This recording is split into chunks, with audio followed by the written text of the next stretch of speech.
Hello. Hey, thank you so much for joining. I'm sorry that I am late. I was having so many technical difficulties. You'd actually think that this was my first time. But yeah, I'm glad that you are here. Thank you so much. Um, as usual, I just wanted to spend some time in my sketchbook and some time playing, and I always feel like it's a lot of fun to do it with you. So if you want to paint along, by all means do. If you just want to hang out and chat, that's also very much welcome. If you're watching it on the replay and you're going to rest, that's completely fine. But yeah, um, sorry again, my bad. In the end, I didn't find that said tiny wire, so we may have some technical difficulties somewhere down the line, but I'll fix it if it does happen. Thank you. And let me. So, one of the things that I wanted to do today is I wanted to focus on color. If this is something that you don't want to do, then please, by all means, let me know and I can think of something different to do. But when I asked people about how they feel about color theory, and when I asked people to ask me questions about gouache, I got a lot of questions about color theory and color mixing in particular. And then I also got quite a few questions about how I mix my greens. Hey, so I thought that I would do that today. But before that, I just want to say hi to everyone. Hey, Colleen. Hey, Miss Ebony. Hey, Lorna. Hey, Fatma. Yeah, very much relatable. It was a grind. It's like this tiny wire that I basically can attach to my phone. That means that I am then able um to have two cameras, but I couldn't find it, so I ended up connecting my phone wirelessly to my headphones to see if that works. And so far so good. Um hey Katarina. Thank you, Colleen. Hey Anadanya. And yeah, last time I'll get my paper. So I'm gonna start off with color. This is what we did last time. You remember? Um, with the Roman Schmall paints on different papers. The paper that I'm going to be using is the Gold Line. I think when I bought it, I'm pretty sure it said Clairefontaine. When I look at it, I can't see Clairefontaine anywhere, but I'm pretty sure it's the Clairefontaine paper.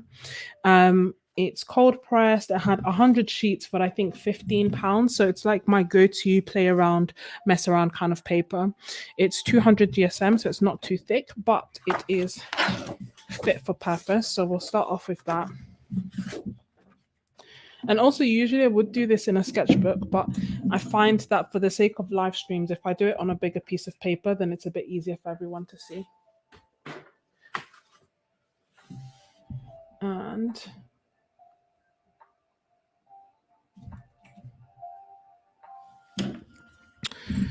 um, I cleaned my palette for you guys. It was a struggle. It's one of my new want to say reels or shorts, like it's one of those new short form things that I created on Instagram just for you. There is a delay with the live streams, by the way, so I can't see your comments straight away. But as I see them, I will be responding to them, putting them up on the screen.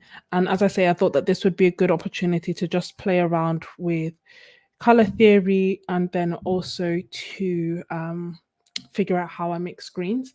If this is all, I guess, not new to you and you know it and you want to contribute, then by all means do so. I'm very much new to it.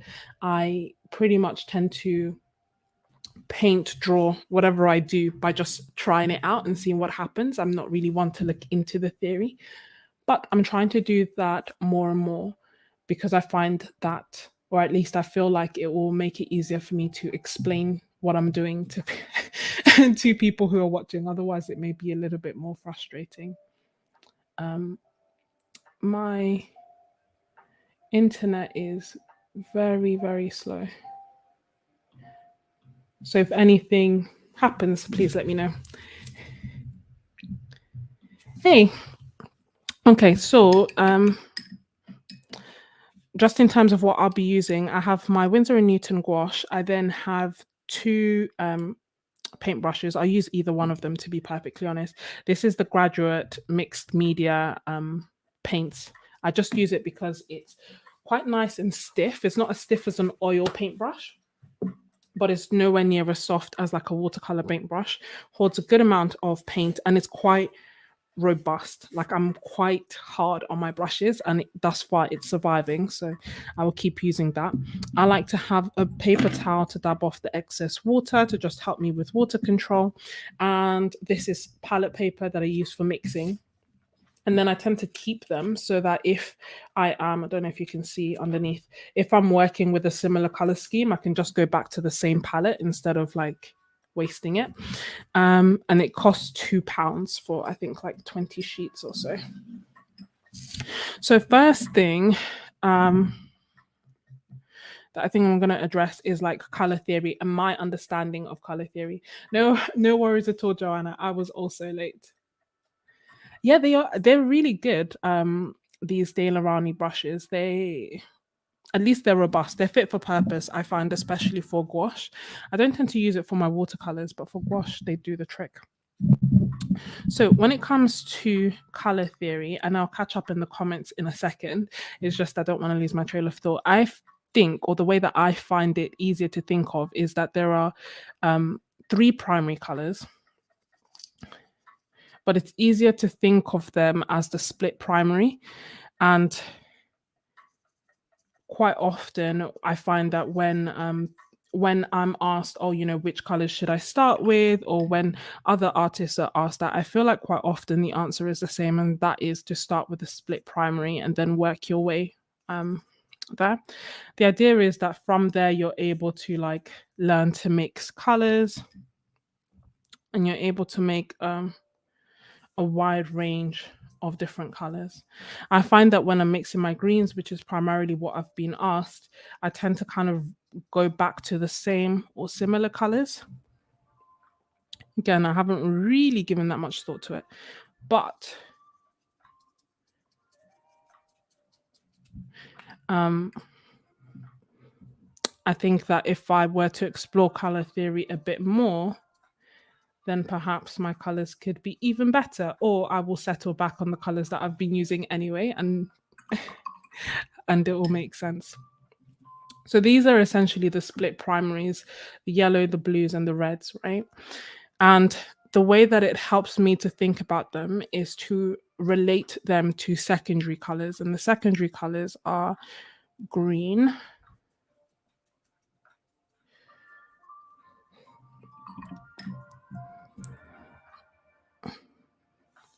purple,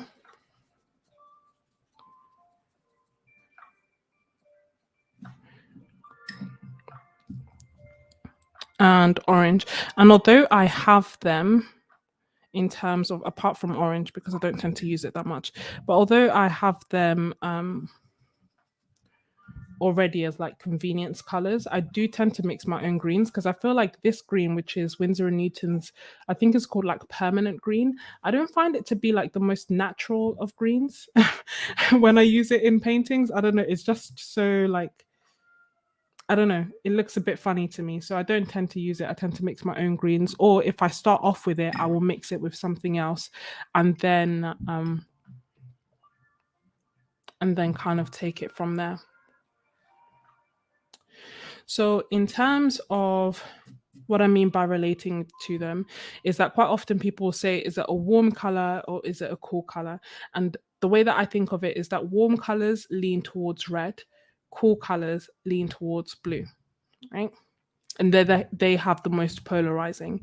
And then when you have this, you can start doing your color wheel and see. So we have a nice clean yellow, which tends to be like a cool yellow, and that tends to be like a staple in all my palettes, just because I feel like even if I were to have a warm yellow, which means a orangey yellow, I can create that easily by mixing it with red, but I can't create a really nice crisp yellow if I don't start off with a nice crisp yellow, if that makes sense. So this is a cool yellow, which means that in theory, if you mix it with the appropriate blue, you should get a really nice bright green. And again, although that is true, it's not the green that I tend like. I don't feel like the greens in nature are this bright. And correct me if I'm wrong, but I feel like they're quite often quite muted, um, which is why we don't see them as often.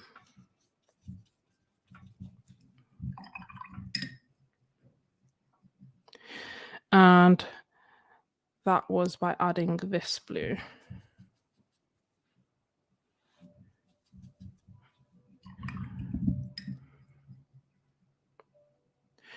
And then I can continue and turn it into a nice blue.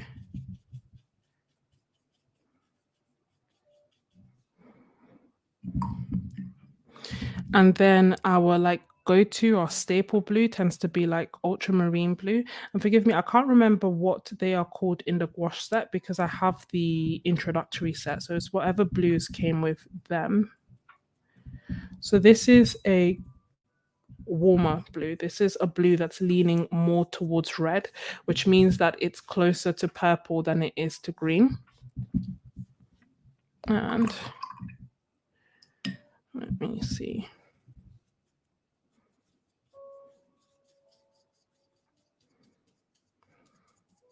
And in terms of like what tends to mess me up or what tends to then happen is knowing which red to mix with this kind of blue.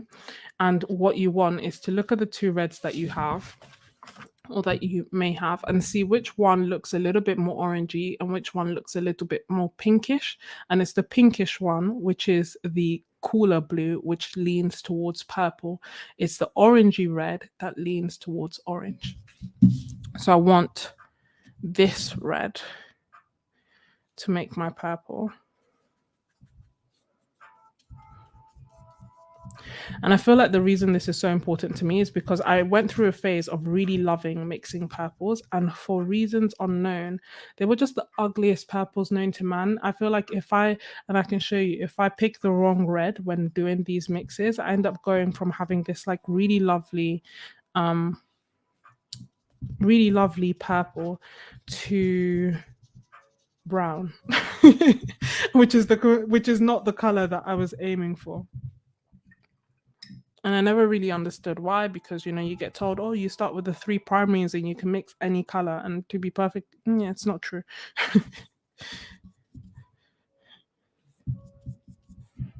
You can mix most colors, but not the cleanest or the purest of them all. So this is that pinkish, lovely red. And then we can transition to this red, which is the more orangey red, the punchier of the reds.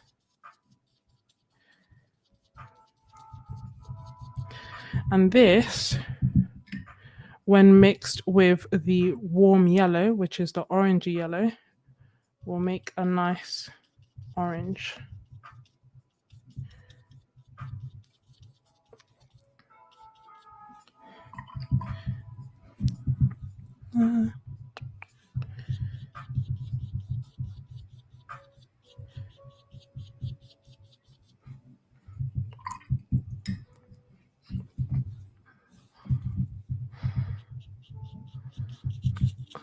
So this is a color wheel where all the colors that we've mixed look nice and fresh because we've used 6 primaries instead of using 3. And how that applies to me mixing greens. For one, I like to mix greens myself, so we can do a few mixes and see. Because as I say, I keep going back to the same ones. I don't really think about it. I just mix away and see what happens. So we've already done that one. So what happens when we have a nice cool yellow and we mix it with a warm ultramarine blue?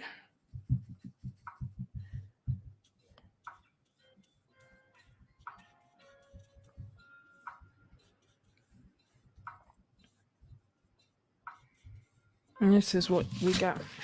And can you see, like, it's still a really nice green. It's just not as vibrant and pure as that one. It's a little bit more like olivey. And the way that I think about it is that because it's a warm blue, so it's a reddish blue, there's red, there's blue, and then there's yellow, which means that they're kind of neutralizing each other out because you have all three primaries. So the colors that you end up mixing won't be as punchy or as bright.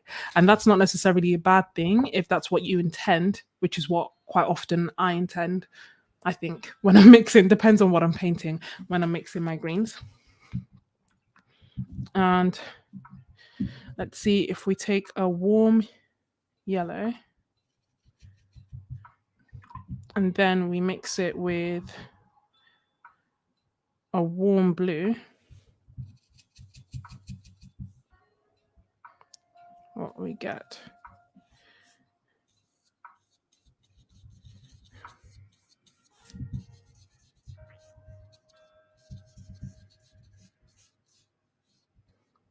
Can you see how we're getting like a grayish, more neutral green? And that's because there's even more. And I can add more yellow and you'll still see it will still be olivey. And that's because we're adding even more,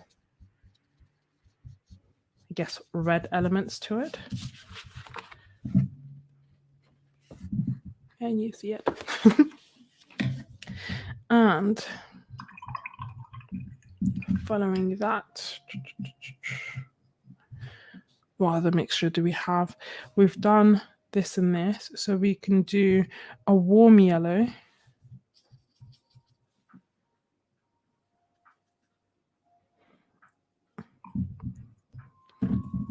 with a nice cool blue.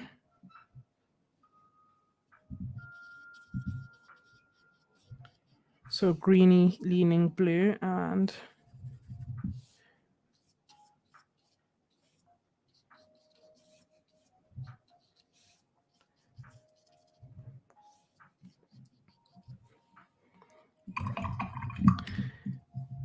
last but not least,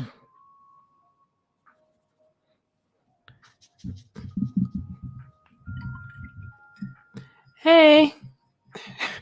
Hey, John. Thank you for joining.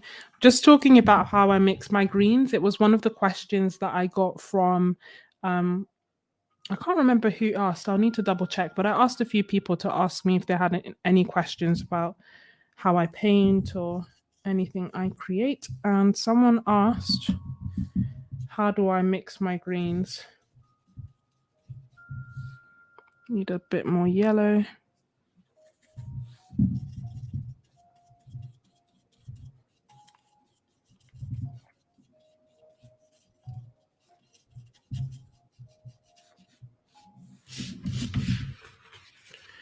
Does this make sense? We have 4 different greens. All of them were mixed with yellow and blue. But because there are different types of yellows and different types of blues, they all yielded different results. So if it's a yellowish, if it's a greenish yellow and a greenish blue, you get a really nice bright green. If you mix it with an orangey yellow and a greenish blue, then you get something like this, which is still bright. If you go rogue and you mix a orangey yellow with a purpley blue, then you get this kind of really, it's still nice neutral kind of like olivey color, grayy olivey color. And if you mix a greenish yellow with a purplish blue, then you get this. Yeah, cool. So this is like the color play I've been doing. In terms of me, when I think about the colors that I tend to use, I think I use Prussian blue quite a lot.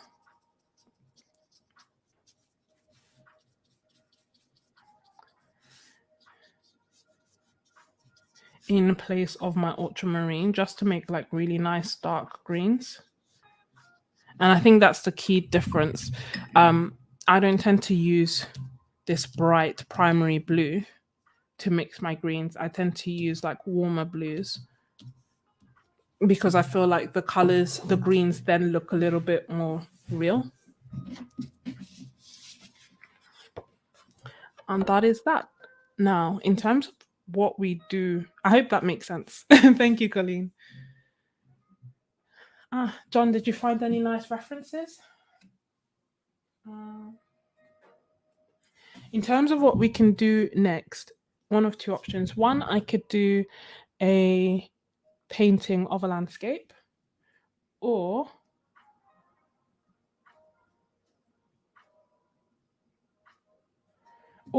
I could do some loose florals. Happy to do either. Please feel free to cast your voice. And when wait, K when um I used two watercolors, so that water to paint ratio is still very hard for me. I find it because gouache is so pigmented, it's difficult to judge. Yeah, no, it is not just you. It's not just you, it's definitely a thing with gouache in terms of determining how much water you should use and how much paint you should use. And I think that's one of the reasons why I have like a paper towel. This is almost drenched. In theory, I guess if I was doing it correctly, then I would pick up the right amount of water every time and I wouldn't need to have a paper towel. But quite often, I find it that is necessary, and what I will do when I'm painting is have like the first layer to be almost like watercolor. So, you know, if you get carried away like I do, I may get some like wet and wet mixing and it's like really watered down. I then let that dry and then I add a little bit more and a little bit more and a little bit more. Um, and I tend to do my paintings, I think, in like 3 or 4 layers, depending on what I am creating. But it's definitely something that takes practice. And one of the exercises that I was recommending my Kofi members was to actually just like do that, just practice in terms of creating blocks of wash, and then of different consistencies, and then trying to do a layer on top of that. And if you activate the layer underneath the block that you have created, then you know that the layer that you're doing at the moment is too watery. So practicing things like that will let you know, like, oh, okay, I need to make it thicker. I need to make it thicker. And then hopefully it will improve with time. But it's definitely something that I still struggle till this day sometimes. And if it happens, then I just wait for it to dry and try again. That's one of the good things with gouache as well, that it's very much forgiving. You are able to just go over it if you want. Um, what is everyone saying in terms of, let's start a poll, and should we do which should I do? Loose florals, landscape in gouache. Oops, spelled gouache wrong. Gouache. Other.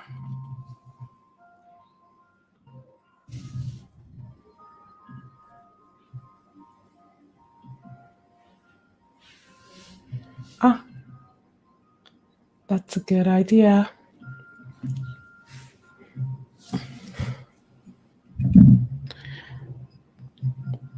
Does anyone have any preference? Do I have a preference? I don't really have a preference. I don't know why.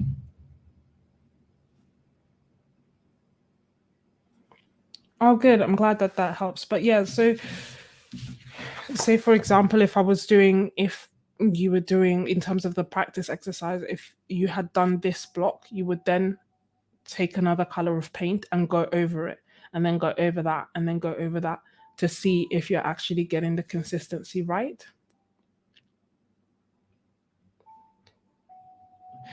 Thank you. I It's actually so funny because well, it's not funny, but I had a migraine, so I wasn't feeling well all day, and I then I can't remember how it came up in conversation. I was talking to my sister and having done nothing because I was like, "Oh, I had a migraine in the past. I should just rest and do nothing." And she was like, "Or you could paint, dedicate time to YouTube, which you complain you don't have enough time to do." And you know when someone just tells you the truth in such a way, and she wasn't even saying it to be rude, but like it was just like, how could you say something like this to me? I just had a migraine. I know I don't have it now, but like, you know. I know I complain about not having enough time, but that doesn't mean that when I have time, you have to remind me of that. No, she's very matter of fact. And she's the reason that I actually came live. So looks like landscape is winning. Okay, cool. We'll do a landscape. I'll put this to the side. And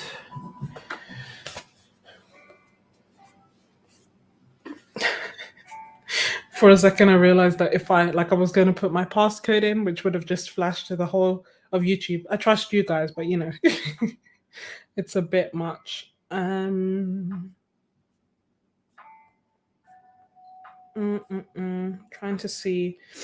I have some references. Trying to see which one I should do. Can you see? Hope the glare isn't too bad. So have this. I feel like you'll be like, they all look the same. Or this.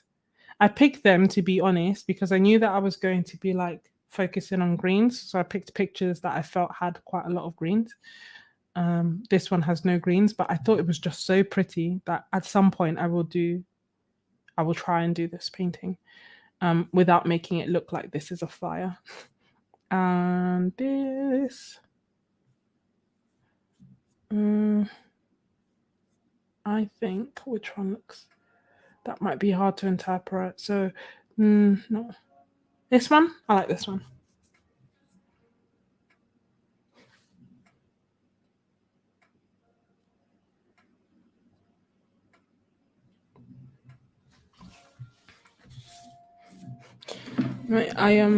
You know how they say doctors are their worst, like are the worst patients? I honestly don't think they're even lying, because I've done next to nothing for. Well, that's not true. I haven't done anything of late for my migraines. Today and yesterday and the day before, I was genuinely like questioning my life, and I was like, no, maybe I should I don't know. It just takes so long to get an appointment with a doctor to sort it out and blah blah blah.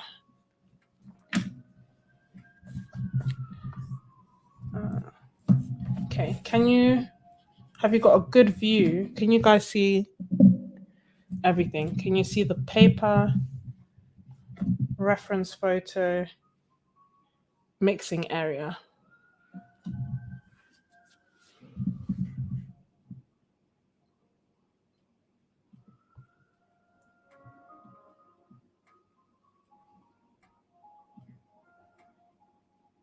Yeah, perfect. Oh, perfect. Good. And so, this is a landscape, isn't it? Try and do it like that. So, what can we do? So, start things off. Maybe not in the darkest color I own. I'll just put in the rough shapes that we can see. So we have the top of the waterfall here. The waterfall going down here. And also here.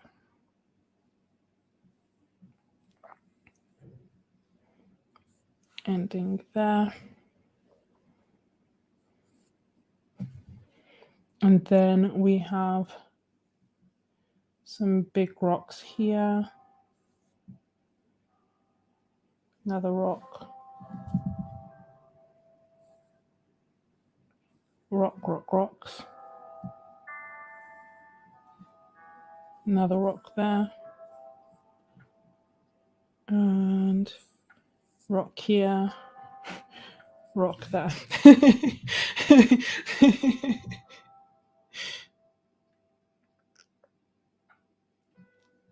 And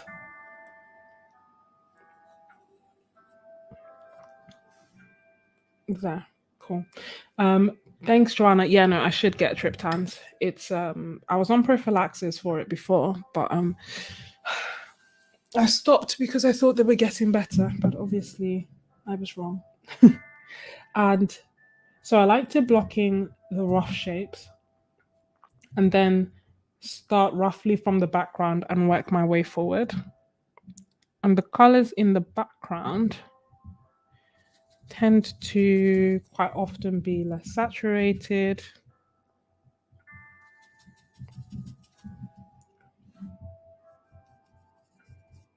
I'll have to make that darker. So this is the first layer, which, as you can see, or I don't know if you can, but I hope you can, it's quite like watered down.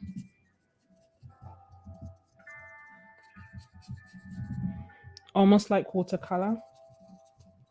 And it's not to say that you always have to do this or that I always do this, but sometimes, especially for example, when I decide to go live having done no prep, um, it's good to take the pressure off by doing a layer where you know the aim of it is to just get the colors roughly right, to get rid of the white of the paper and to just like get you started, right? Everything that we do in this layer can be covered up if we want.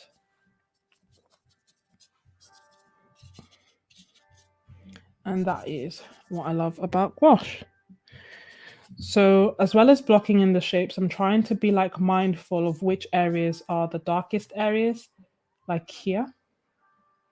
Everything else kind of blends out. The place of highest contrast, so the darkest and the lightest areas, are where the waterfall is, and then coming down here. So, here, everything is quite nice and pale and in the distance. Um,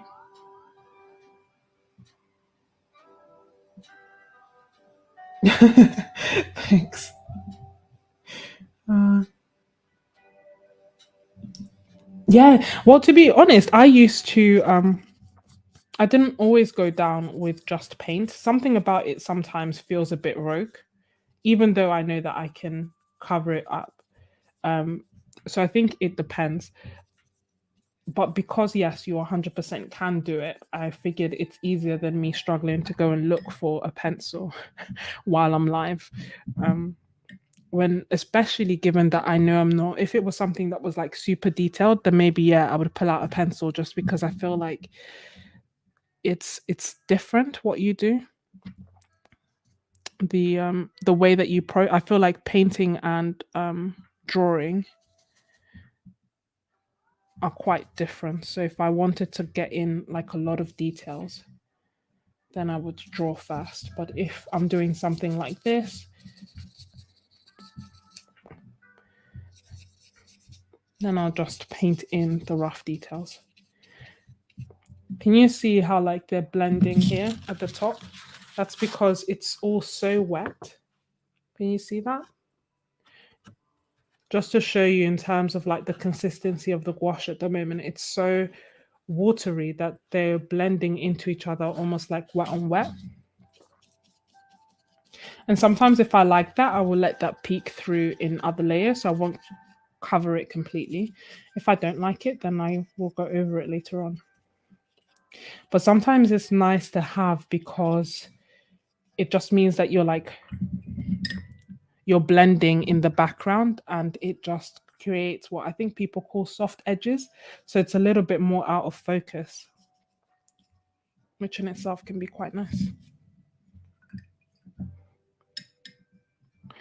So that's the most of the background. Now we can start doing this middle area. And one thing that I love doing is getting my paints messy. No, it's mixing Prussian blue with burnt umber. It makes like a really, really nice dark color.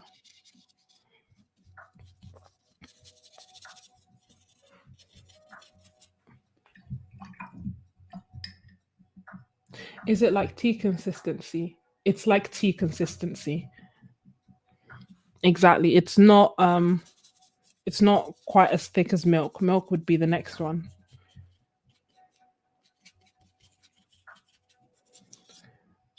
And so again, it's not that you have to start like that in terms of like start with it's not that you have to do every gouache painting in 3 or 4 layers. There are some times that I or other artists will literally just do it all in one layer, and that's fine. But it's that if you wanted to, you very much could start with a light layer, which will peek through anyway, and then build up from there.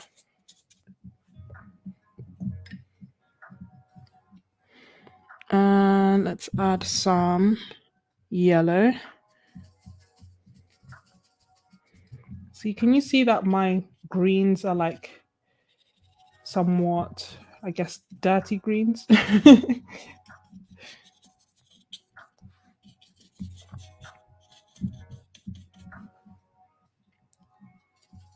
Another key thing, if you're mixing like I mix, where for example you build up on a color that you use, can you see how I started with the Prussian blue and then I added white and yellow and I made this one, and then I added burnt umber and I made this one, and then I added a bit of yellow and I made this one.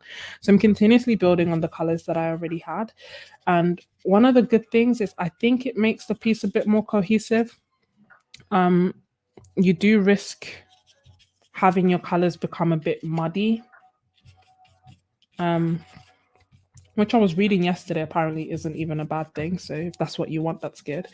But it does mean that, say for example, if you plan on doing a block color, it's just so it's just so annoying because you will never I will never be able to remix this color if I use all of this up. So it's just one of the things to be aware of.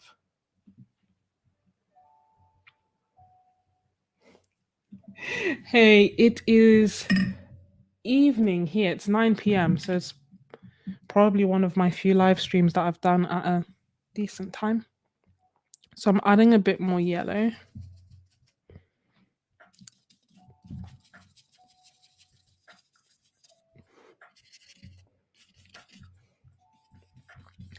This side looks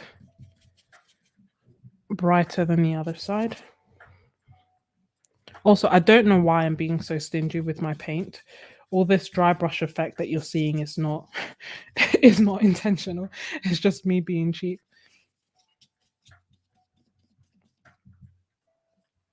And you can see I'm being quite rough with the way that I'm laying the paint down. I'm also thinking, where is my actual edge? Maybe it'll be somewhere here. And another thing that I don't know if you can tell is that the colors in the background, the greens in the background, are more bluey than the greens coming forward that have a bit more yellow. And the effect of that is just that the colors coming closer to us feel a bit warmer. And apparently that's also normal, that when you look, when you look at things in the distance, they look a bit bluer than things that are closer.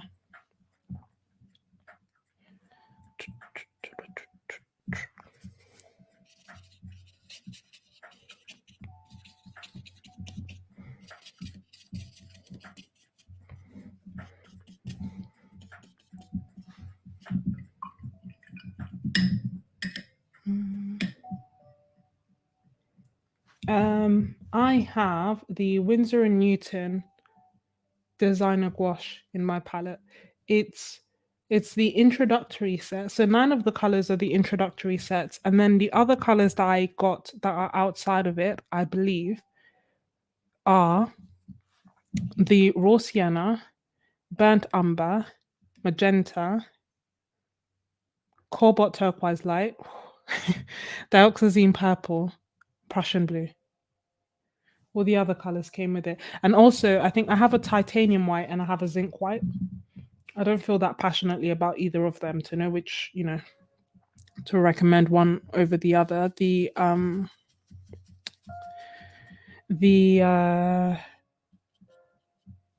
permanent white, which is titanium white, is like a lot stronger than the zinc white. I hope that makes sense. So if I add a small bit of zinc white, if I add a small bit of titanium white or permanent white to a color, it will like drastically change it and make it drastically lighter. Whereas the zinc white is a little bit more delicate. It will only slightly change it.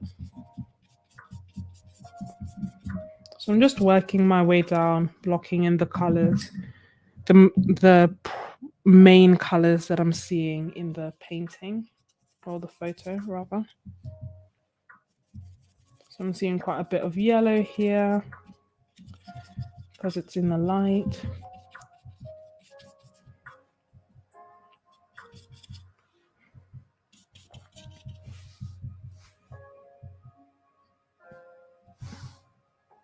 Yeah, that's true.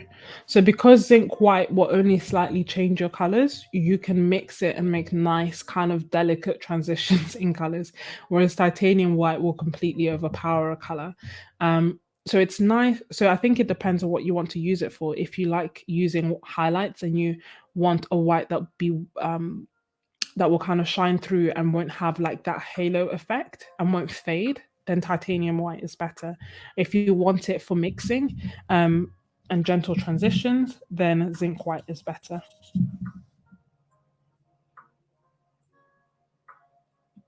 Hey, so this is a good question, and I am open to other people making suggestions as well when it comes to what paper they use for gouache, because I use cellulose paper and I use any and all cellulose paper that I have that I initially bought for the purpose of doing watercolor on it. So this, for example, is the Gold Line Clairefontaine paper, but then I've also used my Moleskine. I've used the De La Rowney paper. I think they're my main papers to go to. And because I find gouache is so versatile, they're pretty much the papers that I would use and recommend for gouache. That being said, when I used, by the way, I'm just going to paint a really dark color here because we're going to do maybe we are going to do some dry brush strokes for the waterfall. So I want the background to be like nice and dark to contrast against it. So yeah, so for that reason, I have been using cellulose paper. When I did a poll on the community tab, I was quite surprised to see that most people said they were using either 100% cotton or mixed media paper. So in terms of which ones I would advise, I'd say if you're starting off, it will work completely fine on like say De La Rowney paper, any paper that's like good for watercolor and relatively affordable.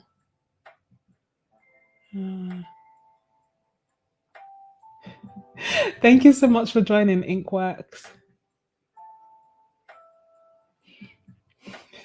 No, with titanium white, you will still be able to mix. It will just be you will just need like a tiny, tiny bit, and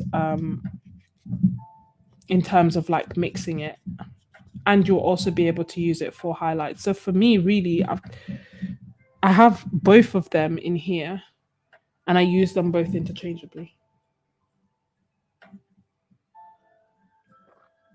No, I haven't taped it off because I've almost run out of tape, so I'm just reserving it. So yeah, I'm just doing like it's gonna have just really loose, loose, free, organic edges.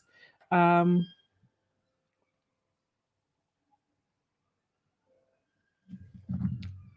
but yeah, ideally I would tape. I'm just running out of. I'm running out of it. I need to buy some. Yeah, I believe. Correct me if I'm wrong. When wake that Fabriano 5 is that like 50% cotton? So maybe the best of both worlds. I just feel like whereas with watercolor, it behaves differently, quite significantly differently on the paper.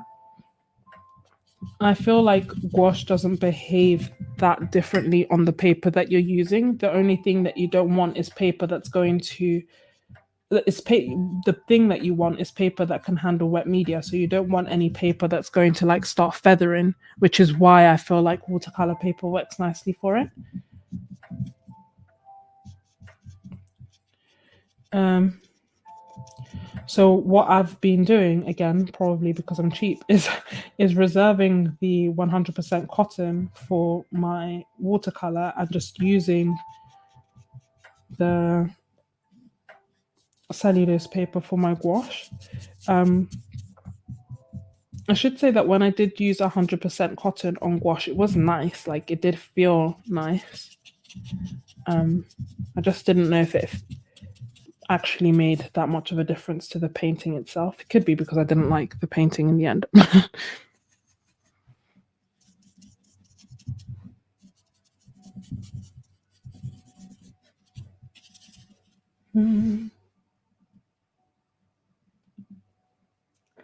Hey, Astroglio.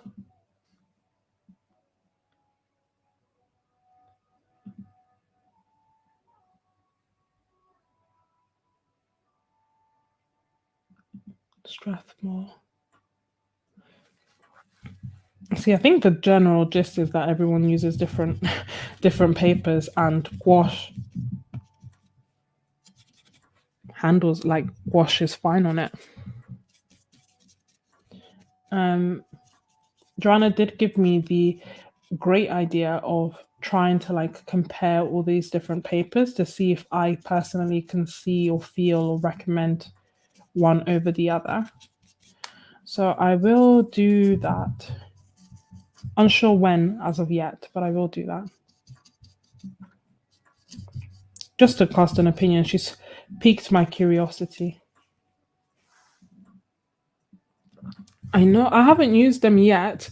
Um, I haven't bought them yet. For age, I really wanted them for a very, very long time, and they were sold out on Jackson for ages. And then by the time that they came back, I had already bought other sketchbooks, so I just couldn't quite justify buying them.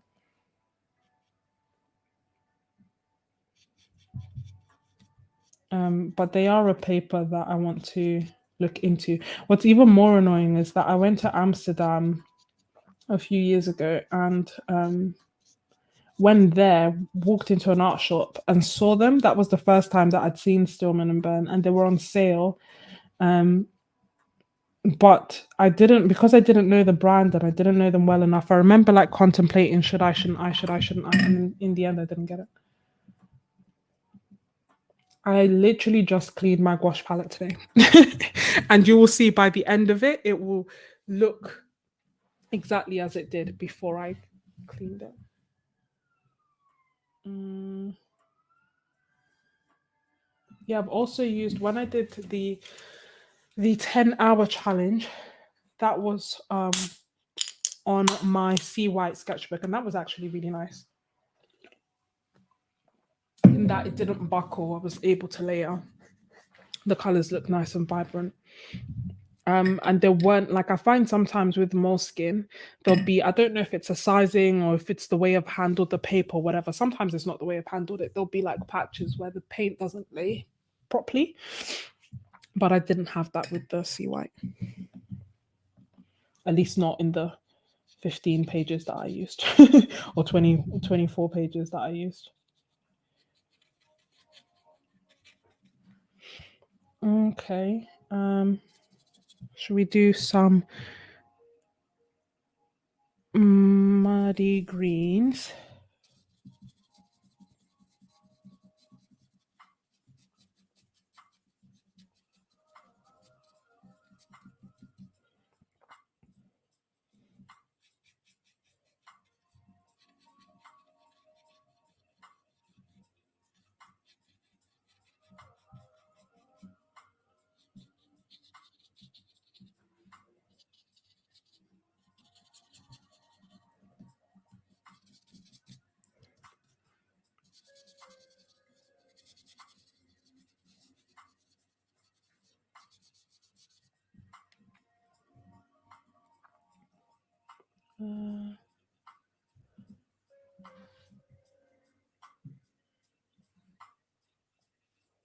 Yeah, I think honestly, I think it works fine on any paper. Any paper that is, I think works fine on any paper that is for wet media. So mixed media, watercolor paper, 100% cotton, cellulose. I think wash will work on all of them.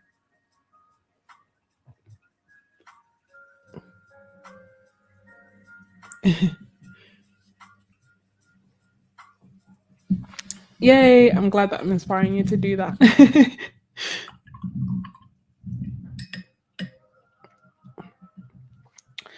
Shall we? We blocked in most of the colors. I think my question is this. It's quite in terms of, and by question, I know I haven't actually vocalized the question, but trying to think of how like I can depict this water. And I think with white, with lots of white and a little bit of gray. Let's see.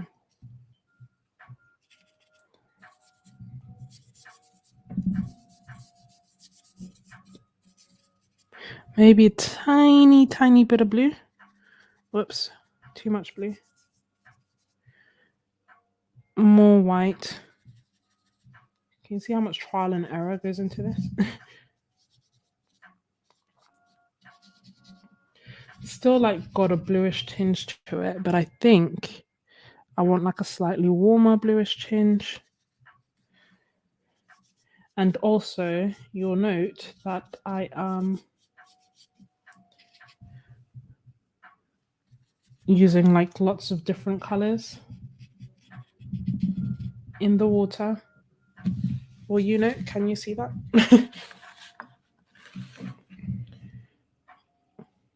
We'll see.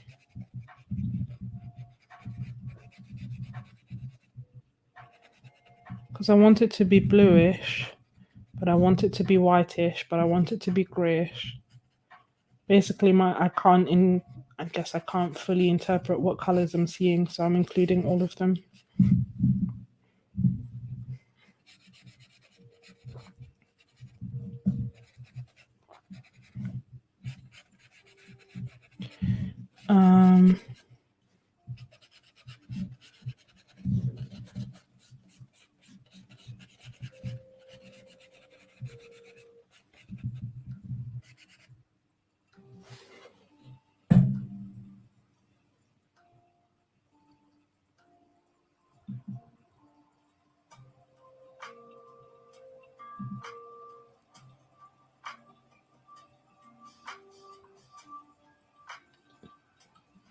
Yeah, so I have that problem as well in terms of having too much leftover paint and then also not wanting to waste it. So what I use is like this palette paper. And the reason that I use it is that when I finish a project, I can show you.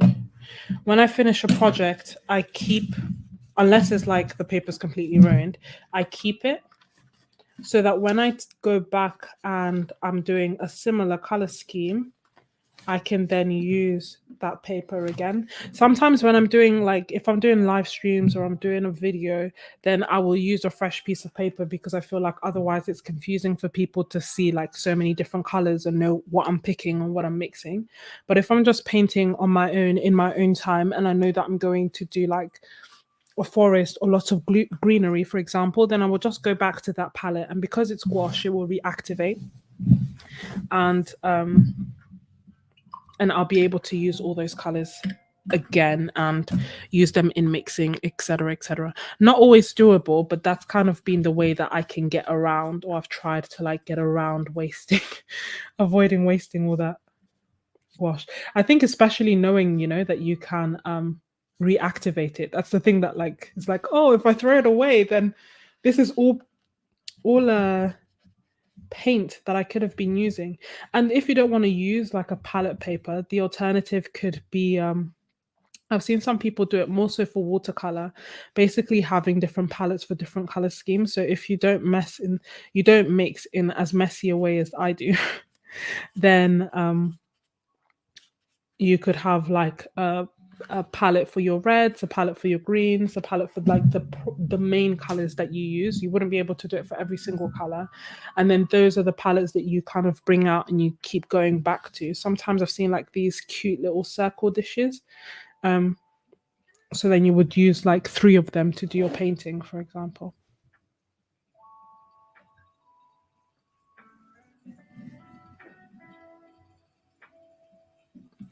Yeah, I've been waiting, hoping, praying that the Stillman and Burn sample set comes back. I think it's like £1.50 or something for all seven papers, but it's been sold out for ages again. And then to be honest, one of the other reasons that I kind of just decided not to get the Stillman and Burn when they came back is that I don't want to get attached to something that will then be hard to get. I don't want to like, have to stuck up on things or be sad that this brand has completely, gone out of business and I'll never get it. Not that they'll get out of oh sorry. Not that they'll go out of business, but just in terms of like they were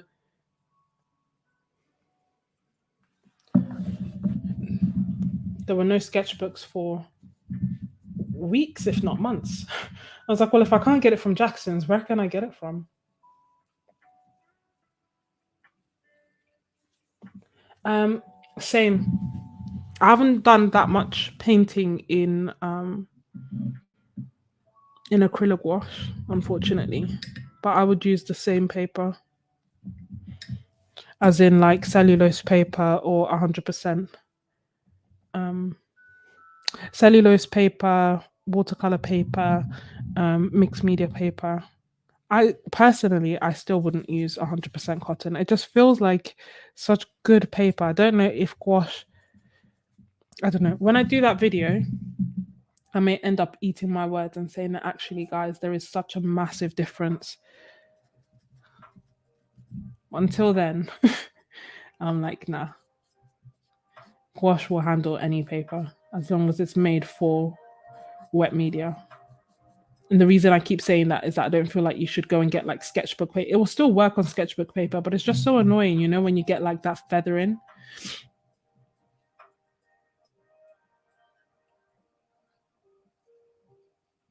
Yeah, and also, can I say, with when it comes to palette paper, um, quite a few like kids stores will sell it for £1 or £2. So very, very affordable price. And then sometimes when you go to art stores and you look for them, they're like five, six, three times the price. So £5 or £6, basically three times the price. So if you're in the UK, the works is where I get mine, £2 for 20 sheets or so. Lasts me all year. If you're in the US, maybe check a child's, the child section before going to the Hobby Lobby. Have a good night, John. Sorry. Thank you for joining.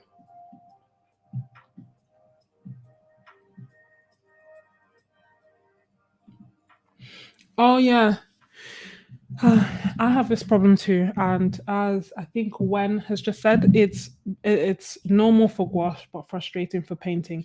I find that with watercolor, everything will dry lighter, right? So you somewhat know, even though there'll be a color shift, you somewhat know what to predict. Whereas with gouache, um, the lighter colors will dry darker, the darker colors will dry lighter, and it's a guessing game. um, which I think is maybe one of the reasons why I was drawn to painting in layers, just because then I can like adjust for that to a certain extent. But it is just something that takes practice. Eventually, you get to learn which colors you like mixing, and it will come a little bit more naturally. But also, um, I think that's part of the appeal of gouache. The color shift shouldn't isn't usually like crazy drastic. It's just that quite often I will have to go back and make the darkest areas that I wanted to pop even darker, and the lighter areas even lighter. But the colors in the middle, the midtones, for the most part, seem to like be okay and not drastically changed, or not make that drastic a difference to my painting.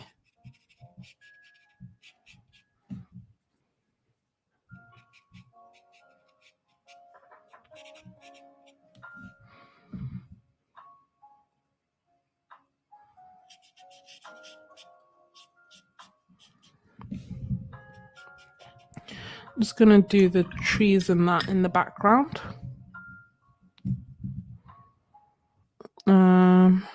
Yellow. Adding some yellow to white. And then some of that Prussian blue.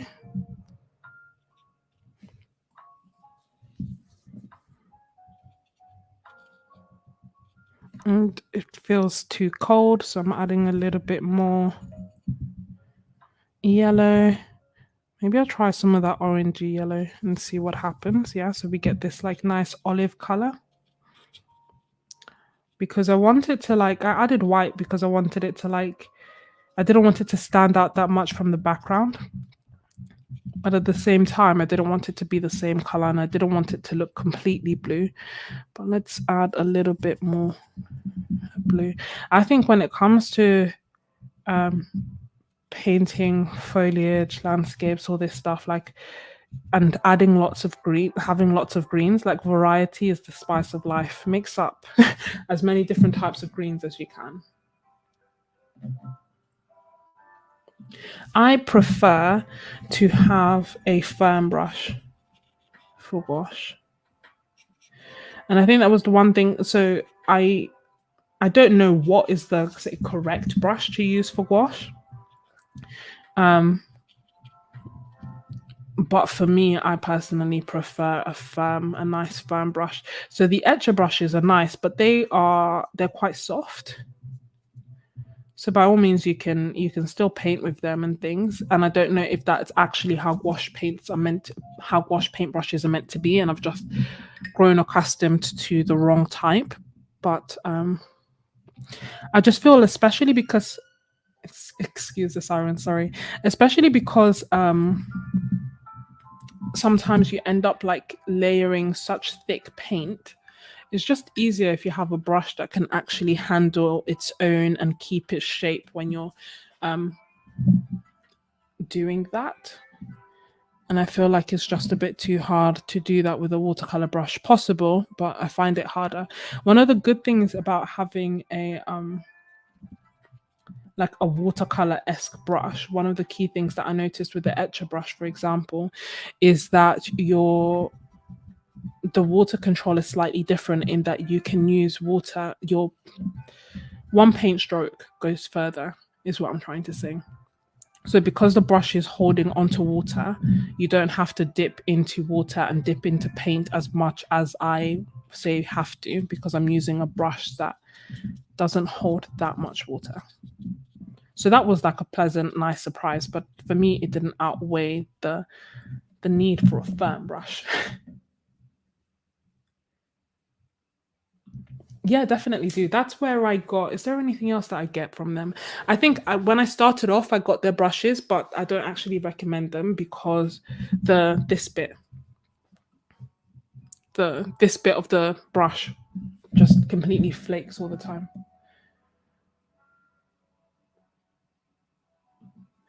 Yeah, I have that. I need to try it and see. I don't know. I feel like it. I mean, it sounds. I feel like it sounds bad, but I really feel like you can use gouache on all those papers. I don't know if watercolor. I feel like blends differently, behaves differently, has lifts differently, etc., depending on the paper that you're using. But I haven't noticed that difference with gouache as of yet. As long as it doesn't peel on me, maybe I'm a cheap date. As long as it doesn't peel on me, I really don't mind. And like this, for example, we've done quite a few layers already. Well, maybe one really watery layer on here, two layers on here, one layer, maybe one layer, that's fine. Call it two layers up here. And it's been okay.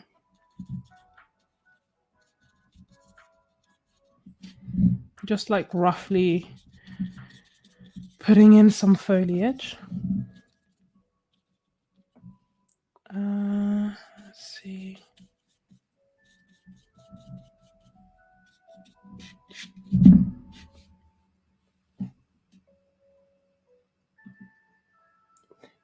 Thank you. Yeah, honestly, I think watercolor is the high maintenance sister of gouache. Needs the right paper, needs the right brush, needs the right, you know. The only thing that I think makes gouache high maintenance is like the color shift, which Colleen has mentioned, and like one of the same thing that makes it appealing is also the other thing that makes it a little bit high maintenance, and that is like the fact that it can be reactivated. So working with like the right consistency and figuring that out, that in itself can also be quite frustrating to learn and master. But apart from that, I feel like gouache is is relatively easygoing compared to watercolor. And I keep trying to bounce between the two. I do think that I'm starting to love gouache more than watercolor. Like initially, it was depending on the day, but now like I think okay, it still depends on the day, but most days now I think gouache is bay. Um, I think the day that I learned to paint loose florals in gouache that I actually like is that I love on a consistent basis is the day that like gouache has some serious I mean watercolor has some serious competition, because then it will be hard to go back.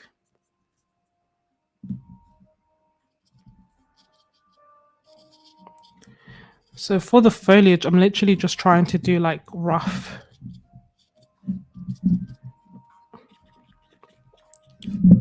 dabs of with the paintbrush. I don't want too many block colors in terms of like I want it to different types of greens, bearing in mind that the the lighter greens will be here in the middle and the darker greens are on the side. Still having some of that initial layer that we had poking through, but most of it is covered. But then there are some little bits of like light coming through the back that I like.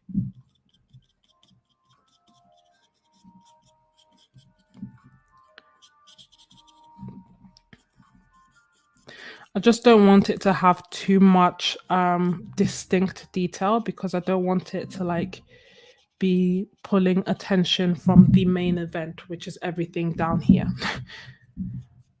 I want it to be enough that if you look at it, you're like, oh yeah, there are trees up there, but not so much that you're like, oh wow, let me see all that super high detail that's commanding my attention.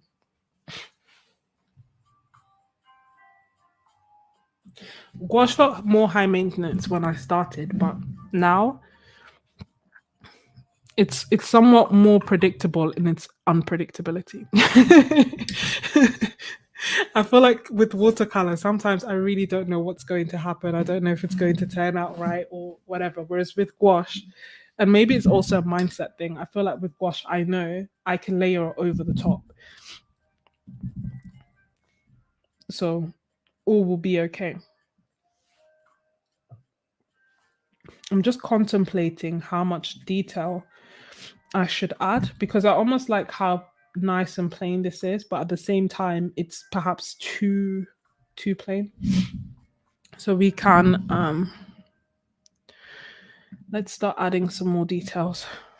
So we'll start with block colors and maybe make it like stepwise.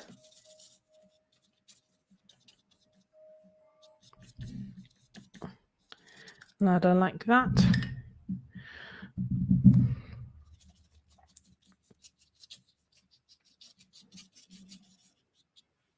Add some yellow. Sorry, I have to back away to see. Sometimes the sheen of the light makes it hard for me to actually see what is going on. So I'm just going to try and like break up this block basically, and we can add some more foliage and add some brown.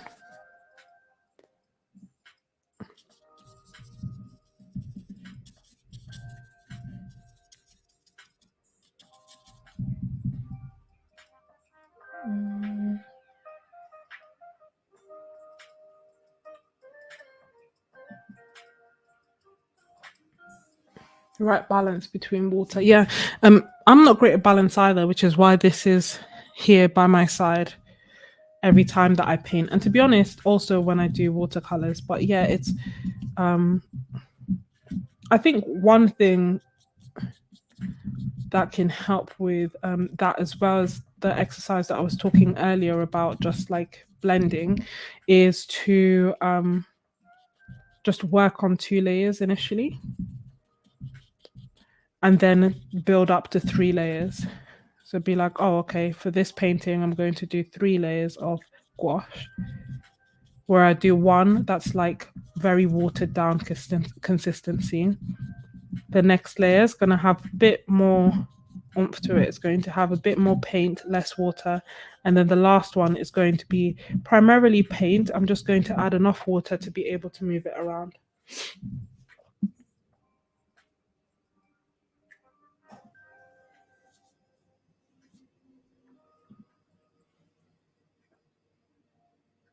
Yeah. See, I think that's the thing that perhaps I want to say messes me up when it comes to watercolor, and that is that, as you may have may have gathered, I'm not, I don't plan that much when I start painting, if at all. And gouache allows for that. I don't, we looked at a picture, we found a reference picture that we liked, we started painting, blocked in the colors, and have just been taking it step by step. I can't do that for watercolor. If I layer, I feel like if I put down, a dark color, that's it. We're not going back. Yes, I can lift a little bit depending on the paper that I've used, but if I do no planning whatsoever, which is how I tend to paint, I feel like the results aren't as good.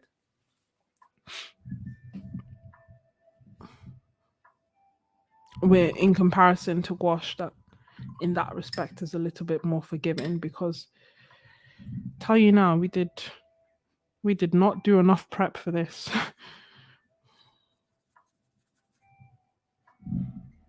Okay, so let's start with some of the foliage. The one in the background, I feel like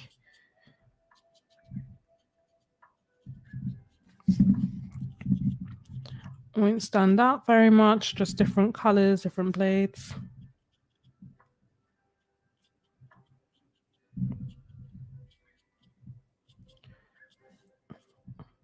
Another thing that I like doing as well is adding reds to my greens. I haven't done it so much so in this painting. I feel like because I was using the like orangey yellow, so that almost did it for me. But if you haven't done it before, that's something I encourage you to try. Can't really see what color I'm mixing there.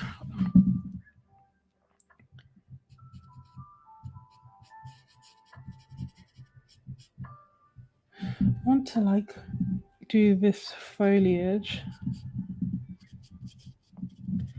but it's like realistically, maybe it's time to change brush. I'll quite often see this is too watery now, what I've picked, because I added some water. So I'm just mixing some more paint into it, adding some more water so that I can pick up this orangey yellow and mix that in. And then we're back to a somewhat similar color that's still quite watery, but not as watery as before. I've lost my trail of thought. Whoops, I was missing your comments, my bad.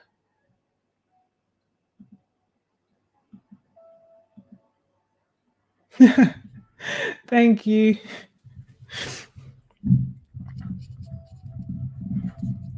Yeah, wash it's forgiven. That being said, I don't know like what prep we would have done, but like maybe have a better idea of what colors we were gonna use, or again, I'm not sure.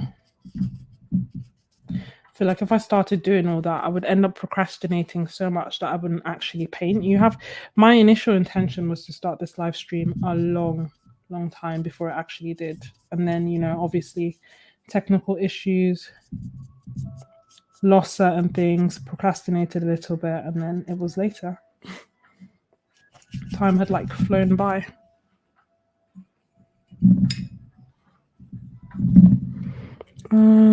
Add some yellow to this. See, I don't want to cover all this that we worked so hard to get before. So if I just take a wet brush and blend, it will blend with the layer underneath. And then we have a nice transition and I don't have to get rid of it, you see?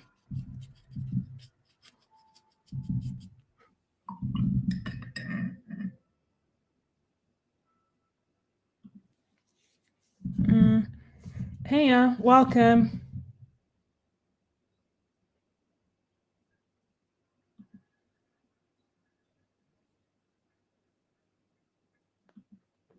Ah, that is a good point. Watercolor brown.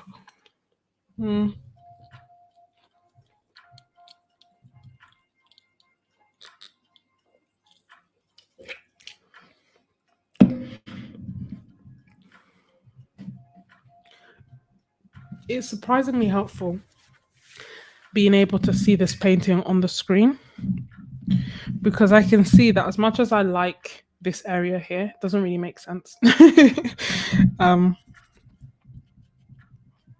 Maybe not that dark. So we should probably make it a bit darker.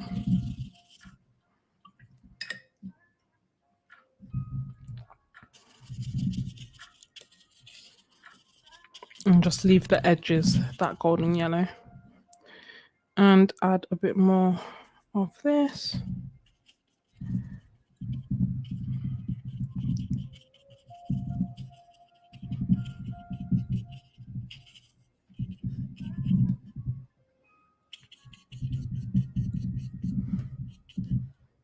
And here.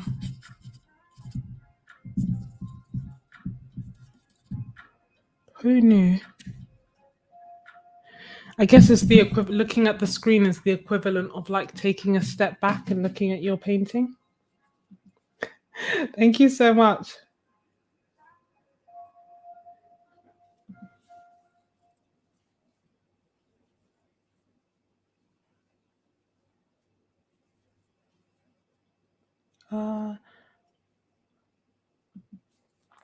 That is actually a good point. I feel like I should try that. Maybe not now because the water's definitely far gone. But maybe with like 2 towels. So one where I wipe the brush and one for my to wipe off the excess water. I know some people also like to have like 2 jars of water.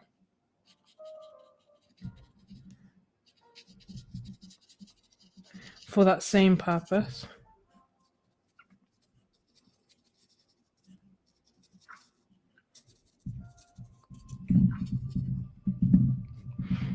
Part of me feels like I should just let go of this foliage business, like it's not gonna happen. Because I'm like, oh yeah, I want to do like individual leaves. But really and truly, would you see that?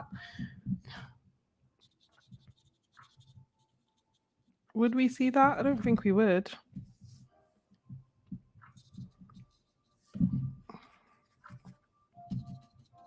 Ah, it's too green. You see what I mean about that like permanent green?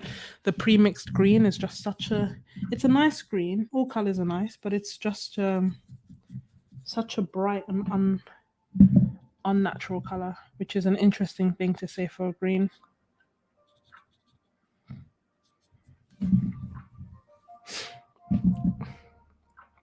Okay.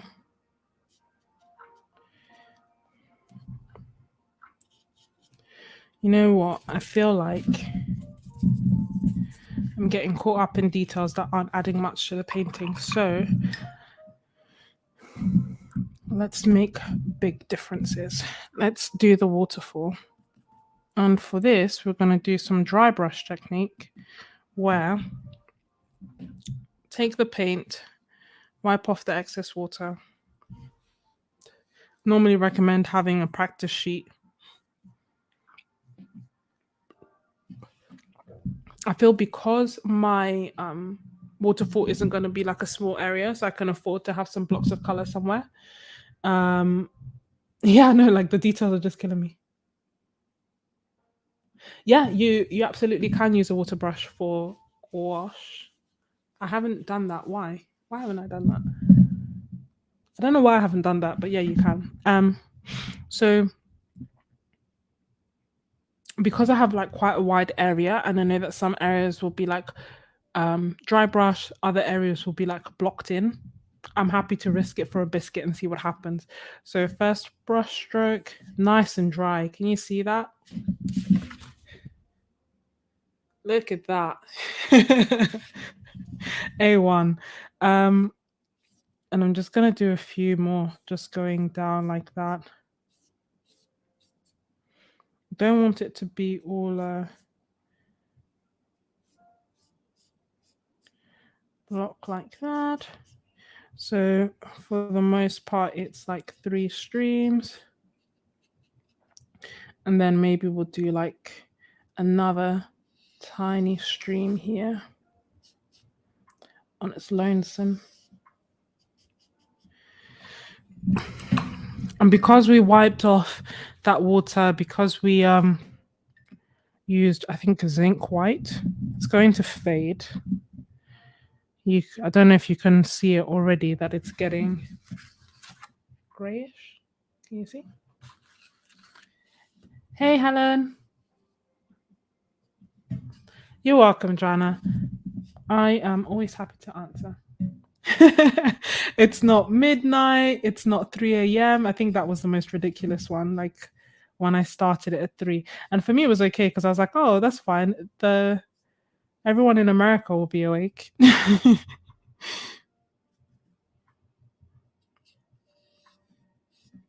So I'm just going over it with some titanium white, which we said is like the brighter in your face, less fading white, so that then we get, I guess, the best of both worlds. We get like some areas that are super white and super bright, and some areas slightly behind it that are a little bit more grey. And to me, that looks a little bit more organic. And then we take that down to like these bits. And I know in the stream here, it's like going down, down, down, down, and then across. I'm going to completely disregard that and just make everything go across. And what I mean by that is that my paint strokes are going to go like horizontally right to left, as opposed to like down, down, down, and then only here will I be going across.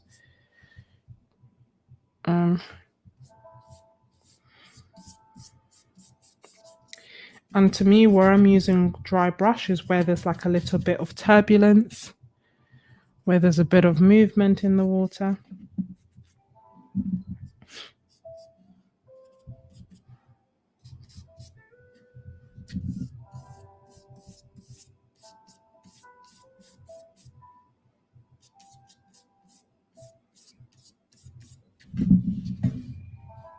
Oh no. Some water fell on my wash. Well, probably. We'll see how it dries. May have to paint over it. Should be more careful.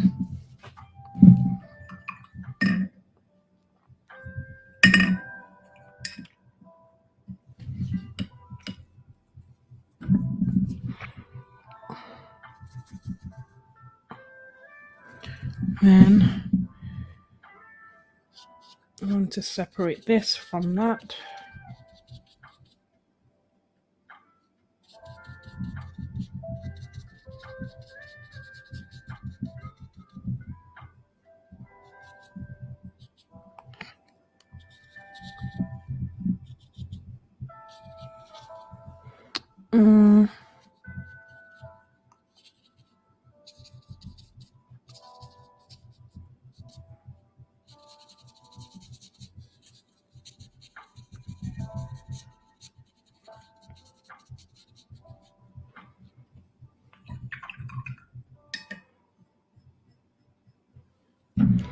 More whites needed here.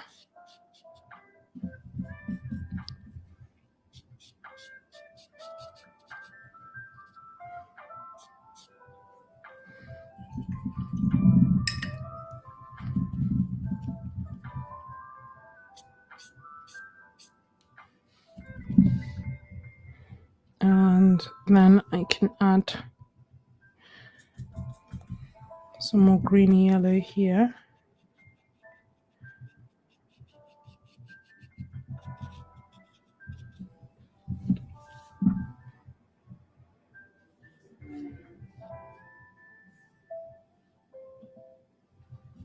In this palette, no. Well, let me not tell a lie. Yeah, it does dry out when, like me, you don't close it, or if you don't use the.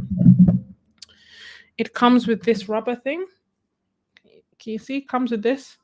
So if you don't put that in and you close it, then yeah, it will dry. It will dry out. Some colors are more prone to drying out than others. So my Prussian blue always dries out. My white always dries out, and some colors will stay wet forever, even when you leave it open. Forever is a bit of a stretch, but what I mean is like this cobalt turquoise light, always, always, always wet. I I did I forget it open or did I know I closed it without this gummy bit earlier, so it all dried out apart from that one color. But when it dries out, like for example, all these colors were completely dried out earlier today. I just added water, used some toothpick to mix it up, topped up the colors that needed to be topped up, and then it's right as rain. And sometimes, if I know that I've added a lot of water over a prolonged period of time, I will add like a tiny bit of gum arabic as well, which is like the binder that would normally be in it anyway, just to kind of give it the right consistency, if that makes sense. So it's still paint like as opposed to just water with pigment.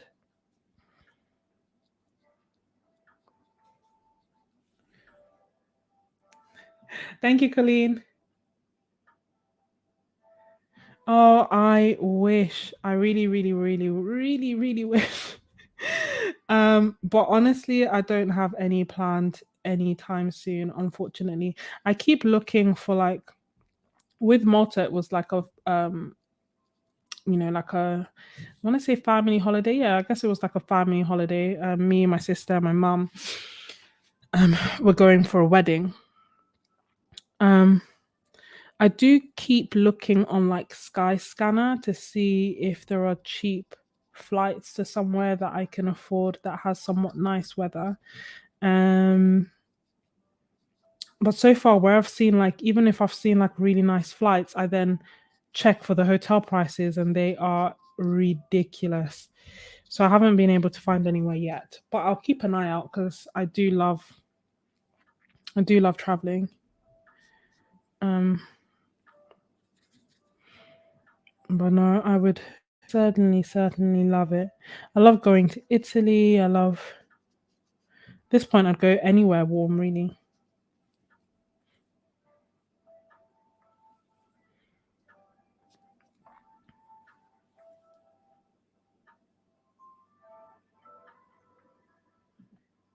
Oh, yeah, no, definitely try it. It's quite good. I like it because um I find that I am a bit freer with the colors that I use. Just because they're all here, right? Like I don't have to go and get a tube and try and estimate, and I think that in terms of like experimenting and playing around with colors, it's helped me a bit more because the colors are just there. Whereas if I had a green and I wanted to see what happens if I added the tiniest molecule of red, I'm not going to go and get my red tube and then put out a bit of red because that feels like a bit of a waste. So in that respect, it's definitely helped. And also because it's just here all the time and because it's small and because it's portable, that's how I started using it more than my Himimiya, which again had the kind of same benefit of just having all the colors there ready for you to use. I've been to Turkey many years ago? A few years ago. Mm.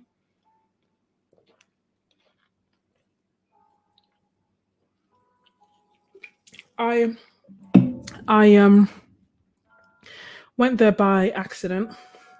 It was not intended in that I went to Greece. I went to Kos.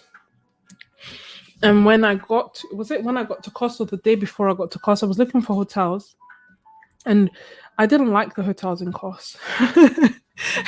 In a nutshell, like I was just like, oh, I didn't like them.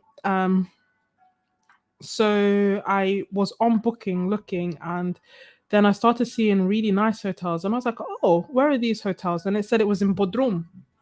So I was like, okay, fine. How do I get to Bodrum? And they said, oh, you take a ferry. Okay. Booked the hotel. I mean, this hotel was stunning, but because it was off season, it was very affordable. But like one of hands down one of the best hotels I've ever been to. It had like a walk-in wardrobe that's probably the size of my not the size of my flat, definitely the size of my kitchen. It had a bathroom that was again massive, a bedroom, a living room, um one of those like panoramic, you know, the beaches where it looks infinity pool, like the pool where it looks like you can see the ocean. Anyway, it was incredible, and because it was off peak, um there weren't that many people around. I think it only had suites, and it has like 6 suites or 8 suites or something. Um, so it felt like the whole hotel was just for me because I didn't see anyone else around. But that's how I went to Turkey, for that hotel. And when there, I was like, oh, I love Turkish food. I should stay here for a bit longer. So I like explored Bodrum. I had a really good time. I would definitely go back because and then I was like, oh well, I came here to go to Greece. So then I took the ferry back and I went to spent the rest time in Kos, which I loved. Like I loved the food in Greece actually.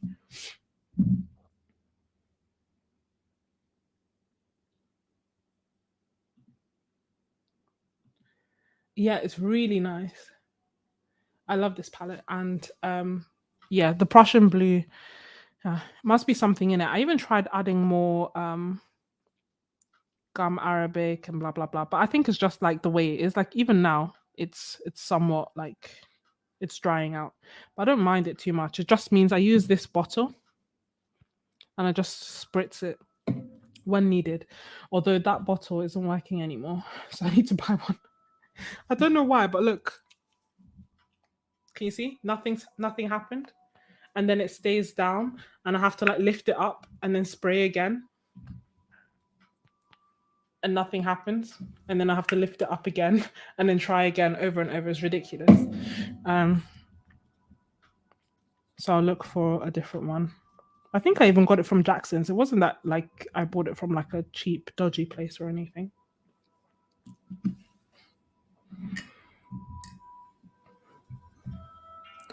Um, just adding a few more details to add more interest. And then I think this piece will pretty much be done.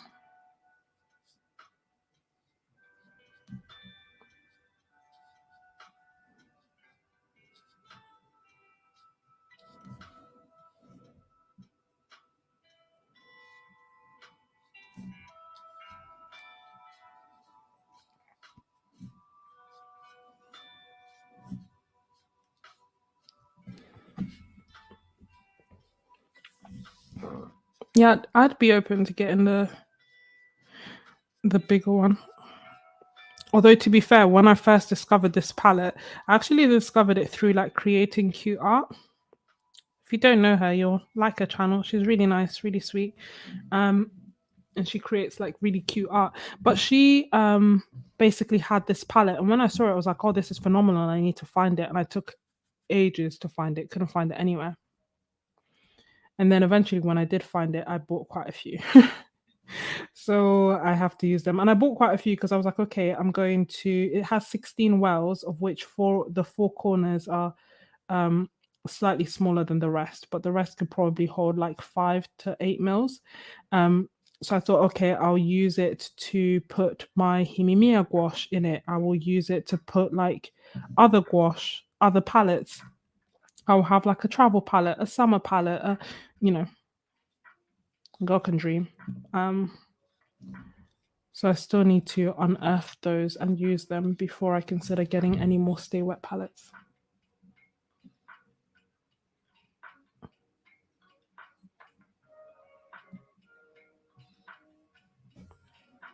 Ah, maybe that's why, because I feel like the UK's water is quite hard.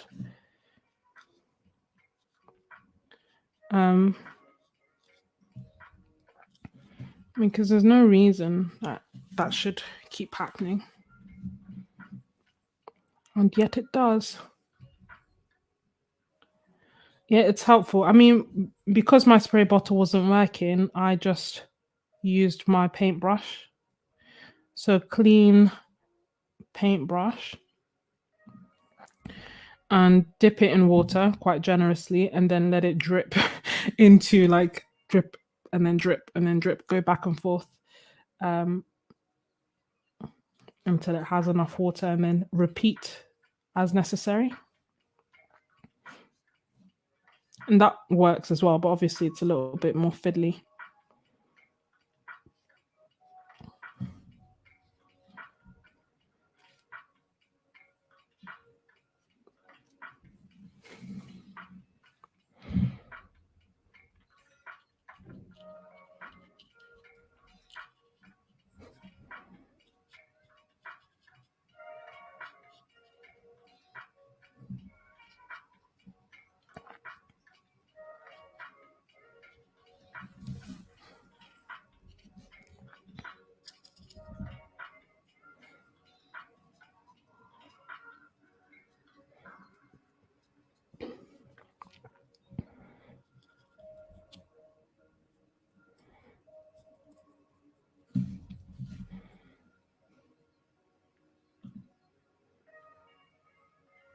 That's very true. Thank you for sharing that. Um, that would actually be easier than using the brush and going back and forth.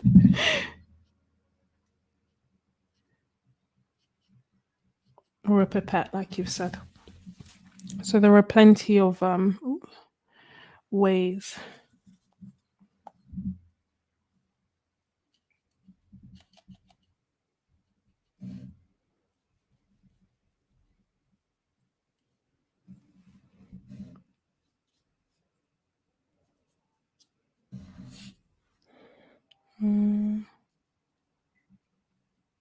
Just adding like little flicks of foliage here, there, and everywhere. How much one can tell is yet to be determined.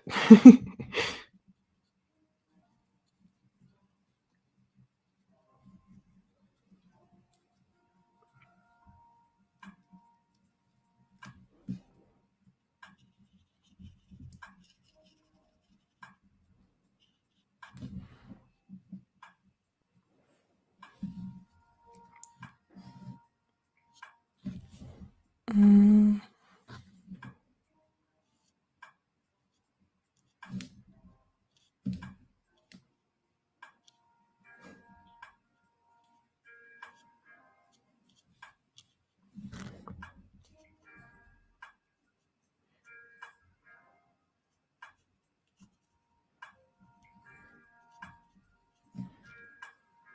And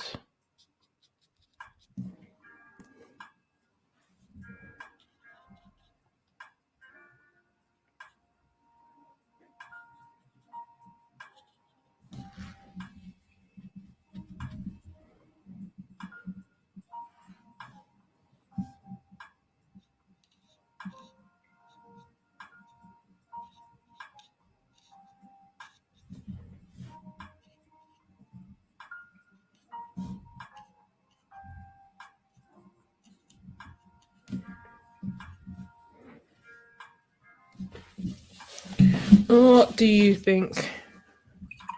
I think we're pretty much always there.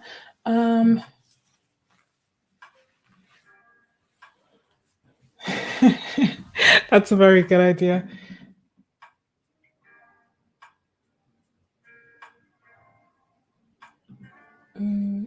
Is this Winsor & Newton? Yes, it is.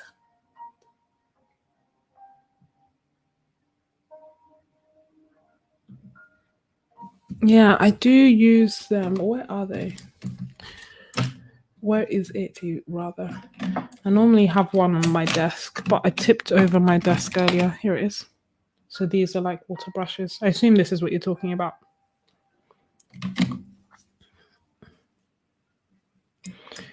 Feel like I should cool it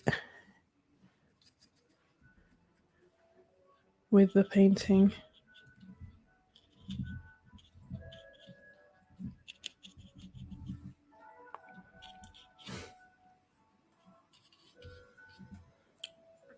Because I really do feel like that any details I'm going to add now, I'm not going to really add much.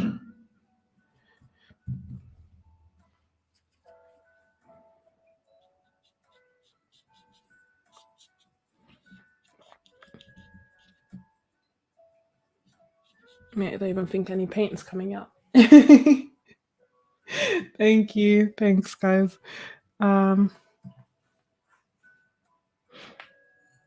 Oh, the only other thing I would say is, do I want to change here?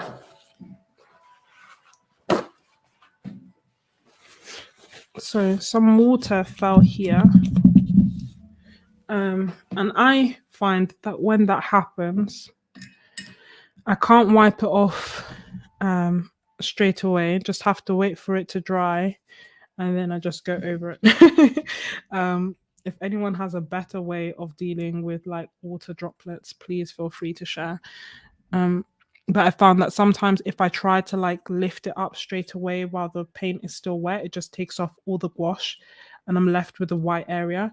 Whereas if I do it this way, then the bit that I have to paint over is essentially like the rim of the water as opposed to the whole thing.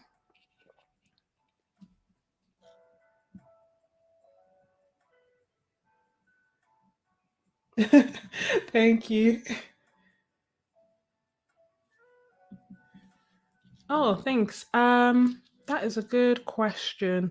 I think initially when we were blocking in the shapes, I was just trying to like maintain the general big shape. So if you remember, I did like one here, one here, one here, one here. And when it came to the rocks, I just felt like they were adding, like there was just too too much and it wasn't adding much to the painting. And not only that, like these bits where the rocks, where the water is coming down, I just thought they would be a bit distracting. So I think how I decided is I thought it would make my life too hard and it wouldn't add anything to the painting, and thus I excluded it. And basically the main things that I wanted was the waterfall, um these rocks here and these rocks here. So I did that initially. And then when I looked at it, it felt like this area looked a bit bland, which is why I then added these two small rocks.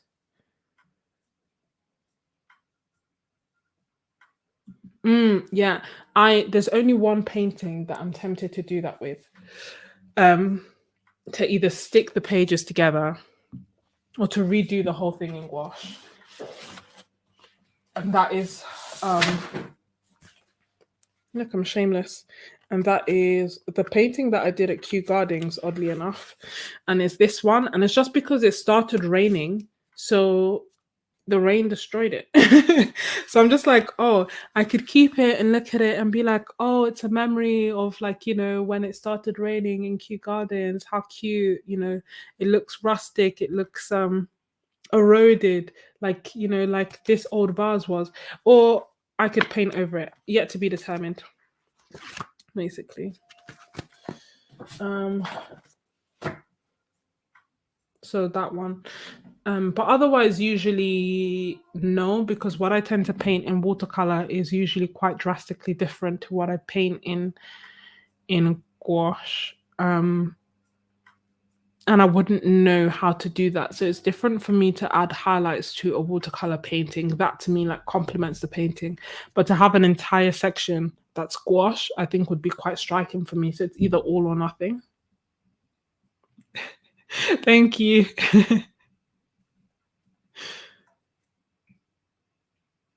Oh, thank you so much. I'm glad that you have enjoyed it. I never know what to do. I never like fully plan what else to do or when to finish. If it were up to me, I'd just stay here all day. But yeah, this is the painting. I may cut the edges.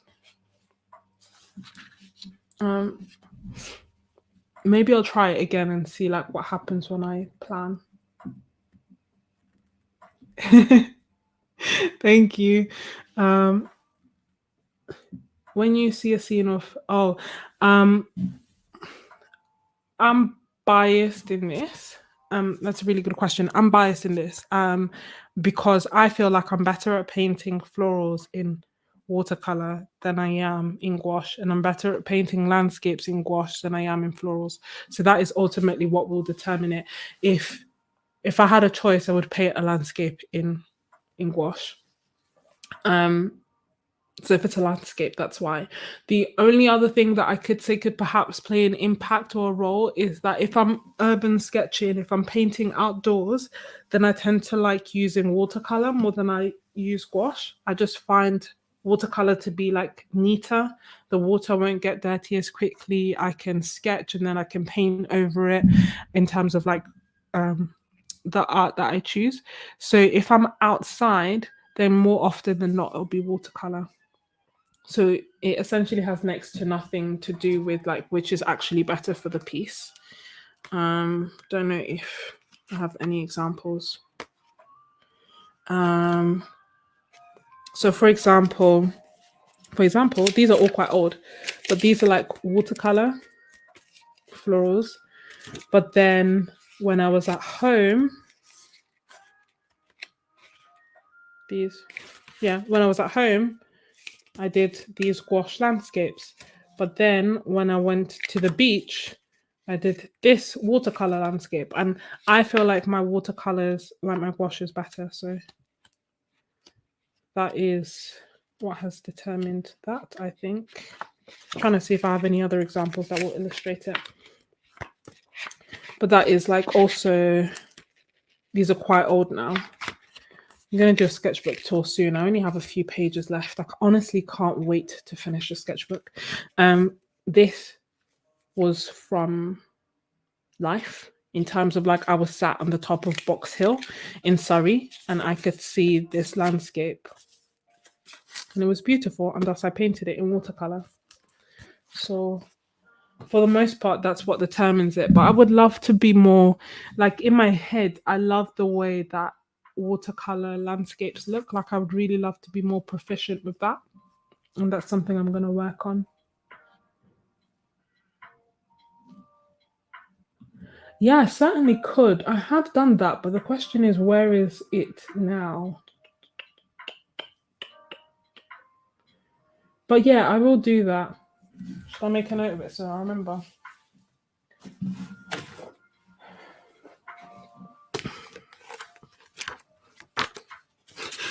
I'll write it down because otherwise I have so many like video ideas that I forget. So let me know if you have any others. One reference, watercolor plus gouache. See, because at the moment I feel like my skill is what would hinder the process in terms of like, I feel like I'm not equally skilled in my strengths in watercolor are different to my strengths in gouache. So I wouldn't be able to clearly illustrate that difference where I'm focusing on the medium as opposed to me. Thanks for the answers. Are you drawn to still life? Our animals. Animals, unfortunately not. Not last year, so beginning of 2021, one of my goals was actually to paint more animals. Like at the time, I was really, should I do some of these florals as we chat? Why not? So my goal was to like do more watercolors, animals, and draw more animals. But I didn't do, and I think I did 2 that year, and that was it. And I think I'm just not naturally drawn to Sorry, I hope you can actually hear me. I think I'm just not naturally drawn to painting them. They take a lot of time. Fur takes a lot of time. Still life. Still life I haven't naturally been drawn to doing, but I want to do more of. Like earlier today, even I was looking at my plants and being like, oh, maybe I should paint them, maybe I should draw them. It'd be nice where we all draw something or paint something that's in front of us and take it from there.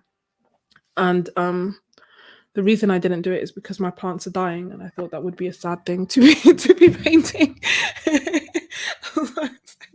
It'd be very, very. Everyone would be concerned about the fact I can't take care of any of my plants. So that's that. Box Hill, beautiful. Haven't been there in a very long time, unfortunately, but I used to love going there quite often. I used to work in. I used to work in one of the hospitals near there, so I'd use any and every opportunity to actually go.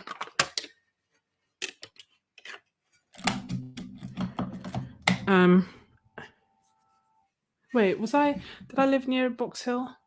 No, I think I didn't live near Box Hill. I lived near Reigate Hill, but I had a car, so I would drive to Box Hill.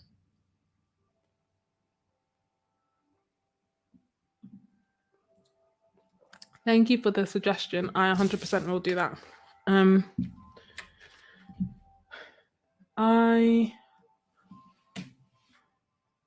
on one second. I feel like I am correct.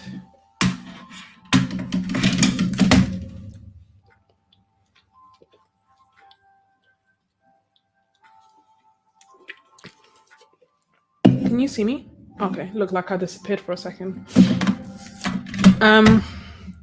So we'll put this to the side, put all this stuff to the side. We'll throw that away. You can use palette paper for watercolor as well. It just tends to bead up a bit more.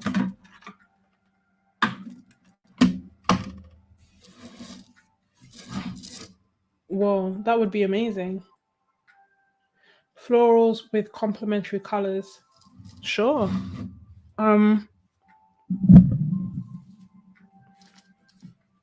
Should I use this or should I use this? We'll see. I'll put this on the side and then.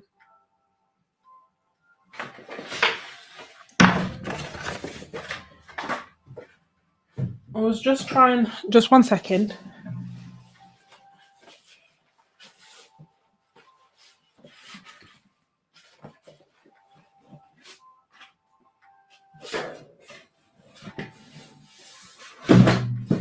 I'm dropping everything.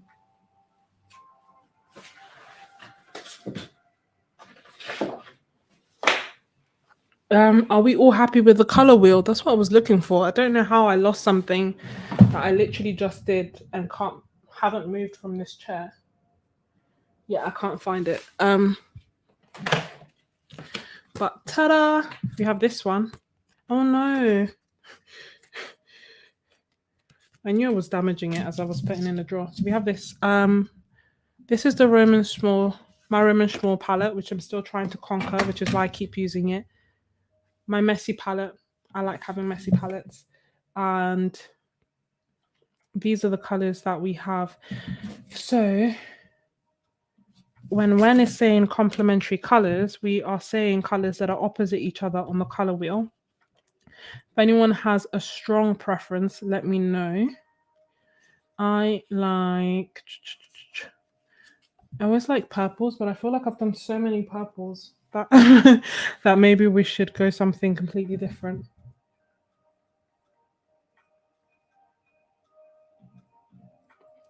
Oh my bad. Pre-Raphaelite actually suggested complementary colors.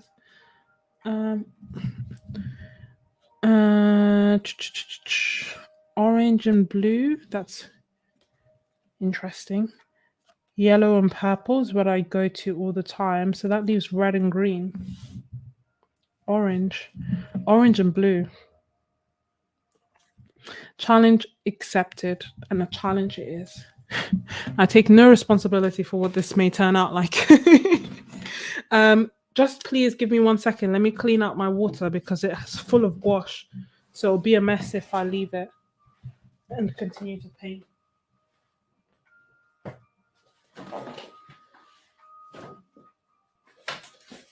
Ow.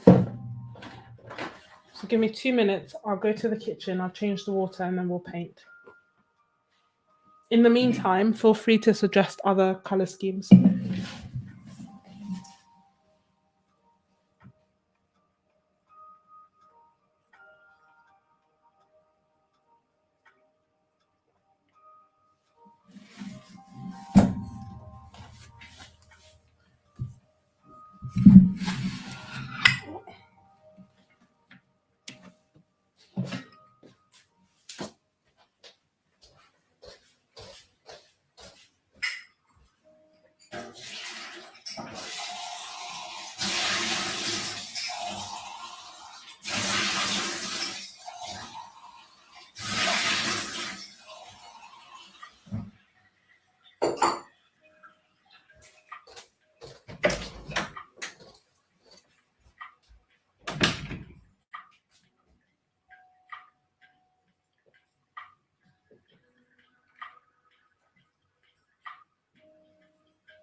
Back.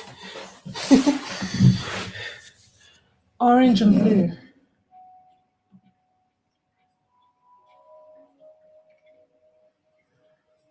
Ooh, black tea and cake. That sounds lovely. I'm hungry. I was just thinking that before I came back. I'm actually really hungry.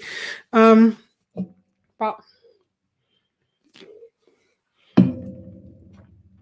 I'll eat later.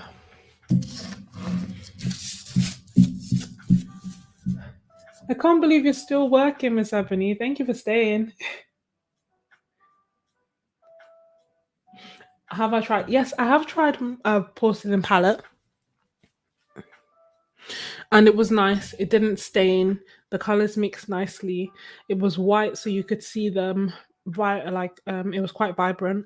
Why don't I use it that much? To be honest, I think I then used it for gouache, which was fine. But I've kept it for gouache since then. I haven't used it that much for watercolor because quite often when I'm using watercolor, I use the palette that it comes with. But yes, it's nice. Okay, we'll do some orange. uh, um, one of the really fun things and good things about painting with you guys is that you make suggestions of things that I wouldn't normally do. So like orange,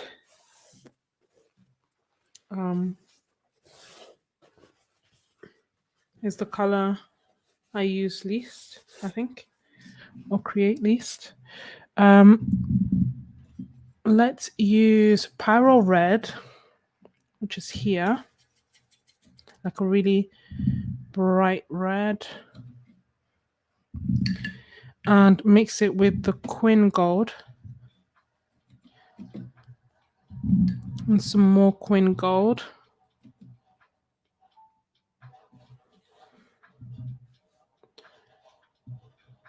And this is the orange that we have. But I think, see, this is the one thing that irritates me about the papers. I think that I must have touched it, and as a result, it's not laying completely correctly where I wanted it. Maybe we'll bring out the bao hong paper again later, which is 100% cotton, because yeah, it was so nice. Is this looking orange to you? See, this is how little I use orange. I can't even fully tell if I'm creating a nice orange or not. Orange with turquoise, cool.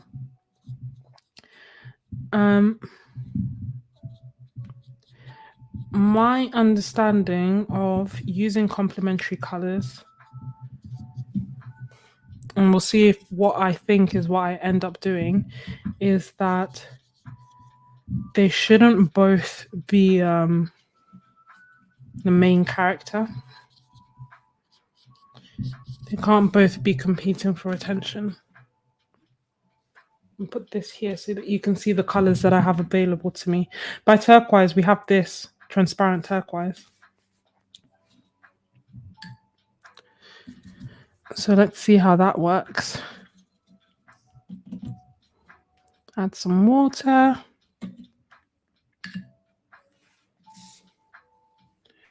So we'll have them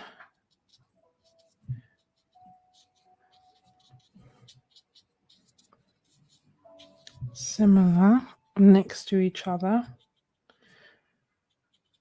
Same flower. I'm adding some like bits, some parts of the rose. I just add more paint to it so that it's darker. So it's not boring.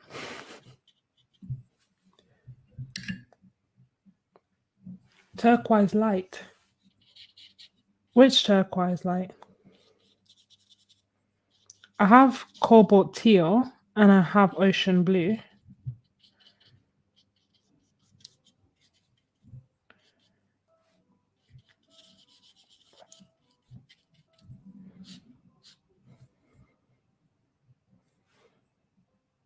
Now we need another color. And we said orange was the star of the show, so let's get some more orange.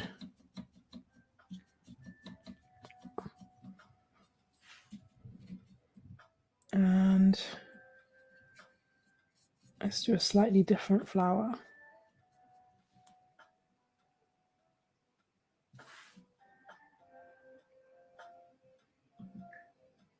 Oh, I see what you mean, yeah.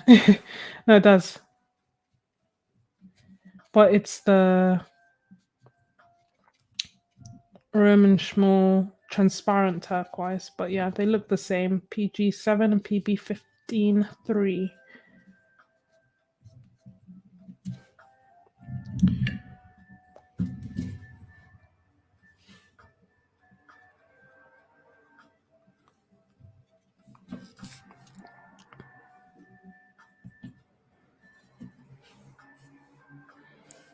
And can you guys hear all the noise outside?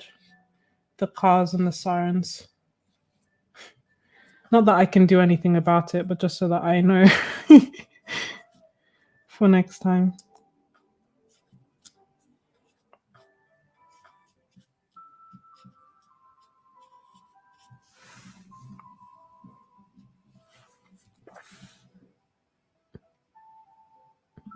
This is a size 12 Princeton Aqua Elite in round.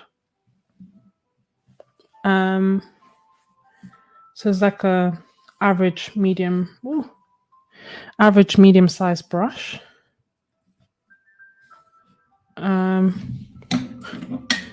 Probably the same size as the size 10 De La Rowley.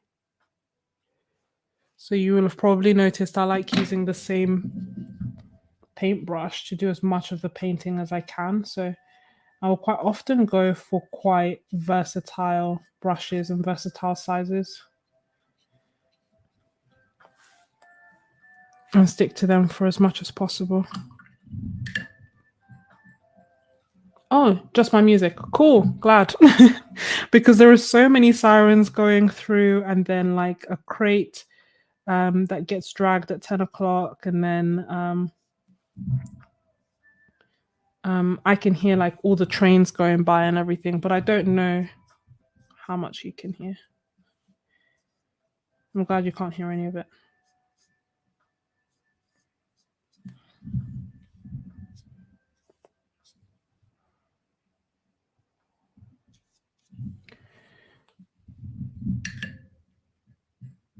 Is there a reason why I never do florals and gouache? Honestly, there is no reason. I don't know why. This was one of the other things that I was saying I need to do. I need to try and like practice or just do or try. I don't know. Um, I can try now. I think it's just I don't know actually, really and truly. I think I did it once and I liked the piece, so I don't know why I didn't do it, or as in like once or twice maybe, and I liked it. I don't know why I didn't try it again.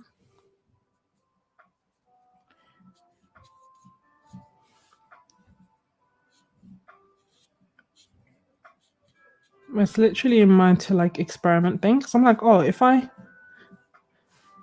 could do that.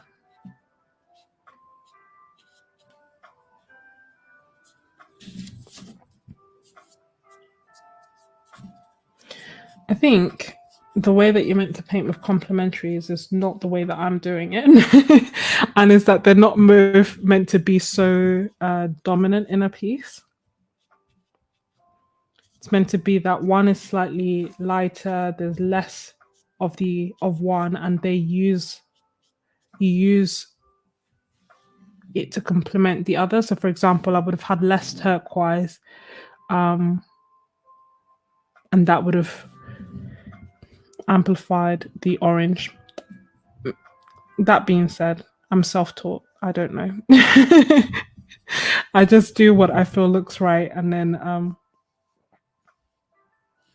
if it doesn't work, I try something different the next time. And I think that's the best approach that has worked for me, because otherwise sometimes, like, when you read too much and you try and figure it out and it gets confusing. If everyone were to do the same thing, then everyone's art would be completely the same, and that would be completely pointless. Defy the point, no? um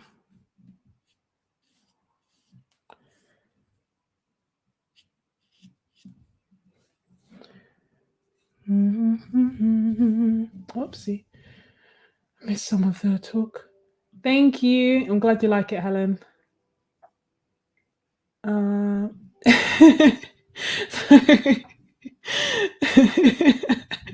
You're so funny, Miss Ebony. Honestly, any brush will work. This one's size 12, yeah, not 10.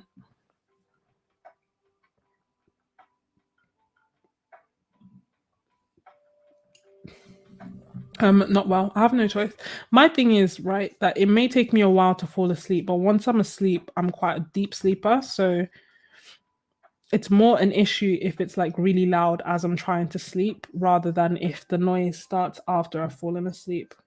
Which has made, oh my gosh, my neighbor has started playing like this annoying music at all times of the day. Like sometimes 1 a.m., sometimes blah blah blah. So that's been like really annoying. I can somewhat ignore the white noise of trains coming and going, but there's something about like a random bass going on over and over and over again that's literally been driving me insane. Um, so that's been the biggest issue, I think. And I don't know. In theory, I'm meant to live here for a year, and I think I probably will. But initially, I was thinking or contemplating whether I could live here for longer. But I think one, it's too expensive. Like, I just can't really afford it. And two, I hate noise. I genuinely, I didn't realize it before because, like, yeah. But yeah, no, I actually hate um hearing noise through the wall and blah blah blah is just so annoying. So that's what's had me thinking that actually perhaps I wouldn't be able to live here long term.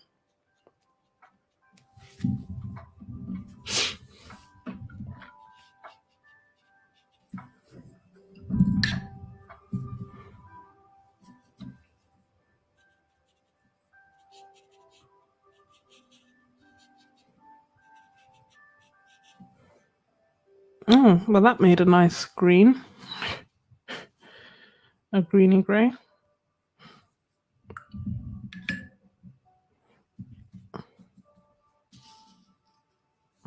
um,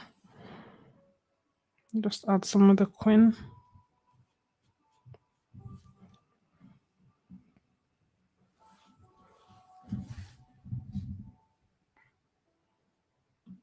Oh, is that what was good? There was loads of fireworks yesterday. I didn't realize why.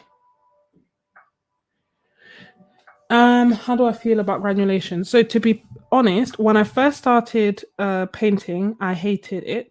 I just it wasn't something that I sought out at all or wanted or um now I kind of like it. Like there are some of my favorite colors granulate, but I like it but to a certain extent in terms of like I'll like it for florals, right? Where you can then show like the really pretty granulation. But or if I'm doing like a landscape and um like I want something granulating in the shadows or I want some granulation in the rocks, like that, fine. But other than that, it's like I'm drawn in by the colors, but I don't tend to paint with them quite as often because of the, I guess, difficulty I have with knowing where exactly to place them. But there are some, like in this palette, for example, ocean blue is granulating, and that's one of my favorite colors. And mineral violet is granulating, that's one of my favorite colors. But if you look at the colors that I use the most, it's quinacridone gold, which doesn't granulate, permanent alizarin crimson, which doesn't granulate, and Payne's gray, which does not granulate.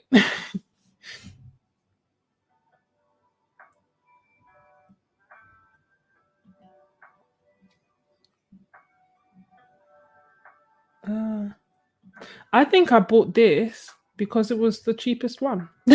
So it may be, Miss Ebony, that you already have better paints than I do. I think just because I was like, oh, I don't know what big an impact the brushes will have um between them. Again, that's something that I could experiment with in the future and see. Um but that was why I asked someone and someone said, oh, the Velvet Touch are quite nice. Is it Velvet Touch? No, the Aqua Elite is quite nice. Um you should try that. That's what I got. That's what I tried. I liked it and I continued. The only thing is that the point, it doesn't come to as nice a fine point. And fair enough, I'm really rough on my brushes. That was the other reason that I didn't really invest in getting good quality brushes because I knew I would destroy them. Basically. Okay, what do we think? To be honest, I like it. I didn't think I was gonna like this color combo. Didn't know where it was going. but but I am surprised.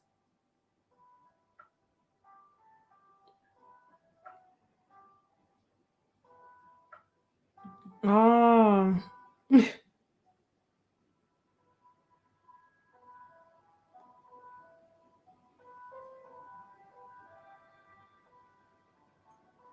silver brush. Yeah, no, I only have these ones. Do I? And then I also have the Jackson's ones. And this is so nice because it's so juicy. This has taken me some time to learn actually. Because it's a mop brush, so it just takes so much water. Um, so this has been a learning. This feels so nice. That's why I keep touching it. This is what's been a learning curve.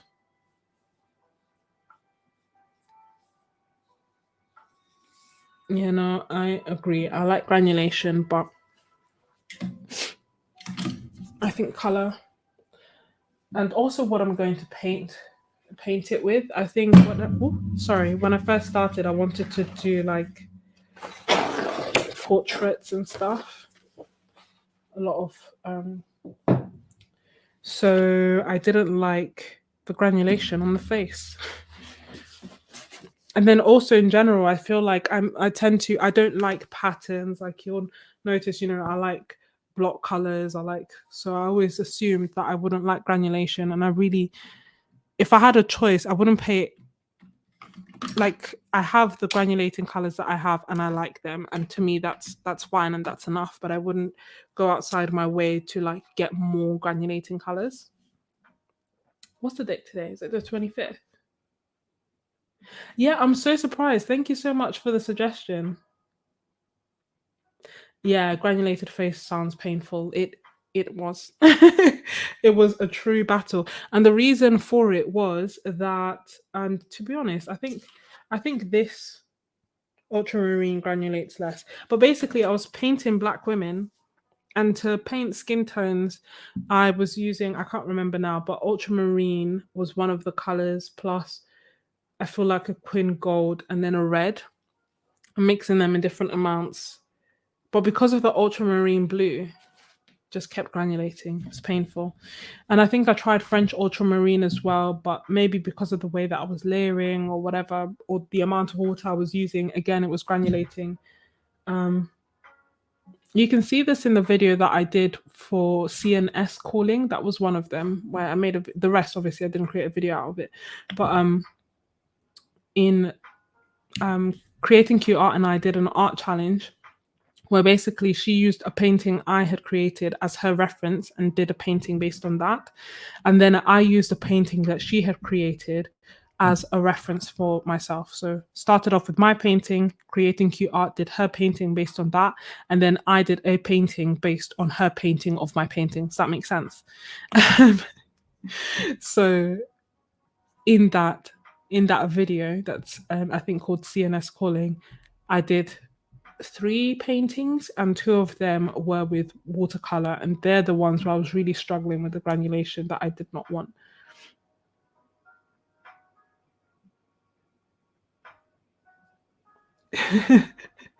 Thank you. Okay, cool. Good to know. Yeah, the sirens are quite a piercing sound, so I guess it makes sense that it'd come through. Does anyone else have any other color suggestions, or could try? I don't know. Should I try wash?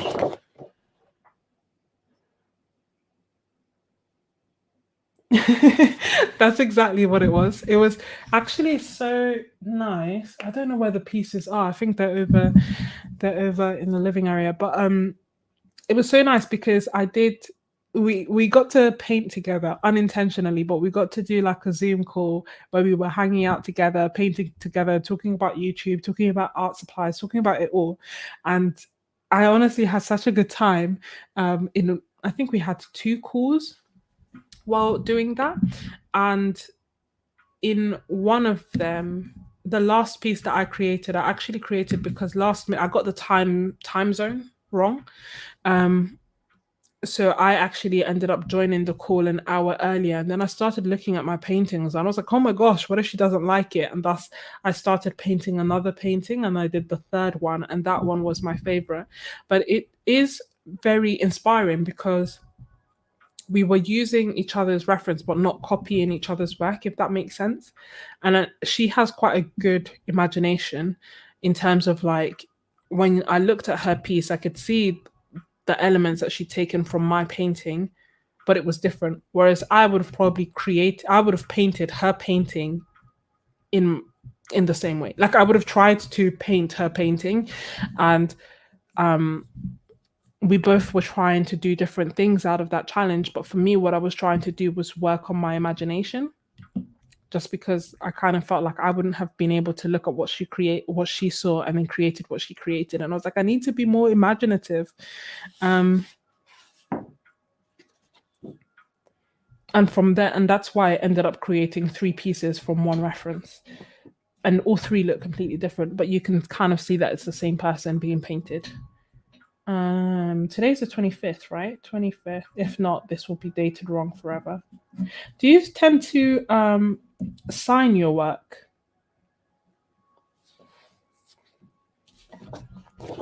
I really like this. Honestly, I take it back. I would have never thought of this color combo, but there's something about it that looks quite nice and delicate. And thank you for the suggestion.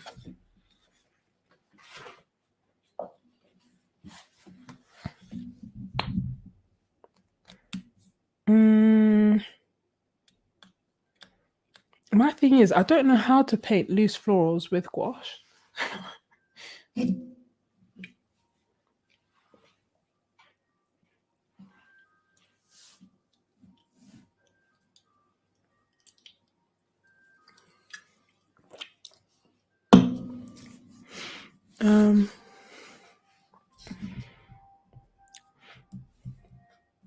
Try.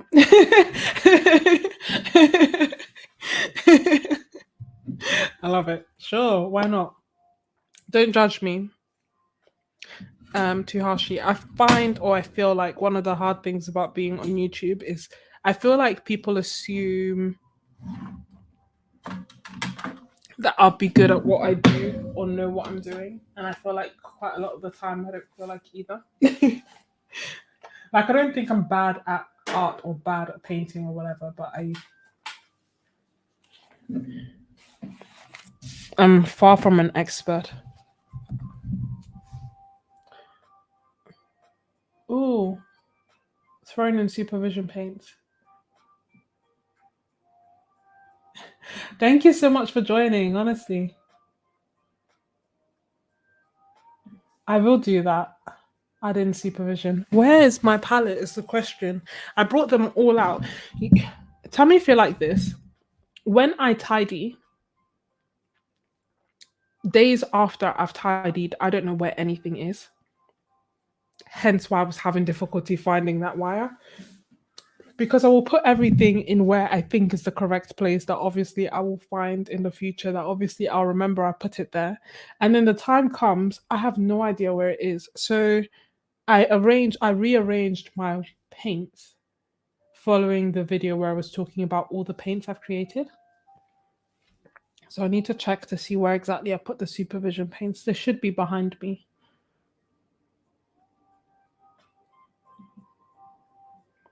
Oh, Supervision paints. What are they? They are stunning paints. It's one of the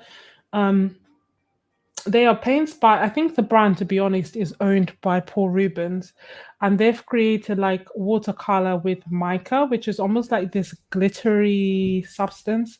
Correct me if I'm wrong. I'm not really sure what it is, but I know that it makes the paint glitter. And the Supervision paints are basically a set of 10 pretty glittering paints. Let me see. I'll be right back. Let me see if I can get it.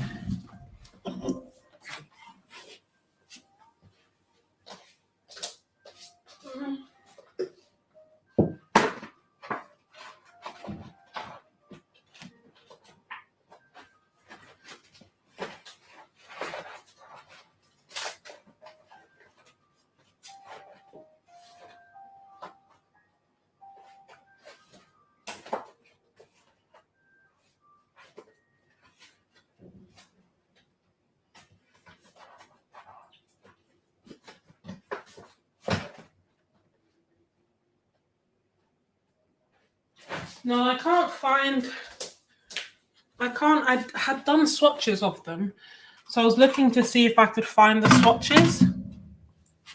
But I don't yet have a good filing system for my paints, other than just for my paintings, other than just putting them all together and keeping them away from sunlight.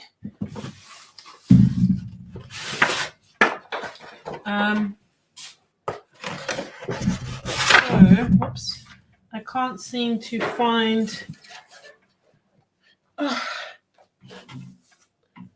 can't seem to find the swatches I had done. Unfortunately, but can I find the paints?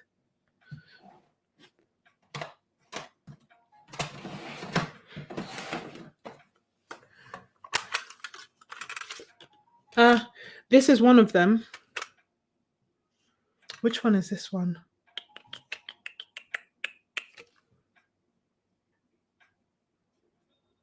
This is one of the Supervision paints.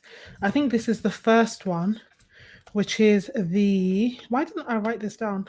Which is the Flower Fire set. So I'll swatch them out quickly for you if you like. Or how about this? Instead of swatching them out, or while I do the gouache painting, I will pre-wet these because I think some of them took quite a while to activate.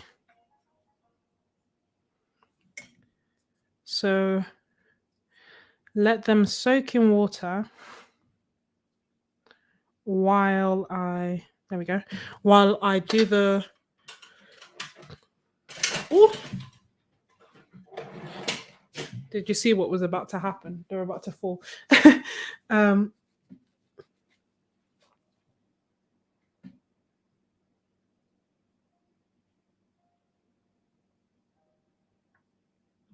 What did you learn Michelangelo said?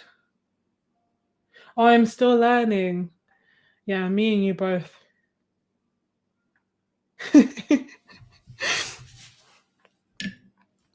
Wise words. I think the day that I can be like, oh, I know it all, is the day that you should stop listening to me. Um, but okay, let's see. I have a really nice purple. Um,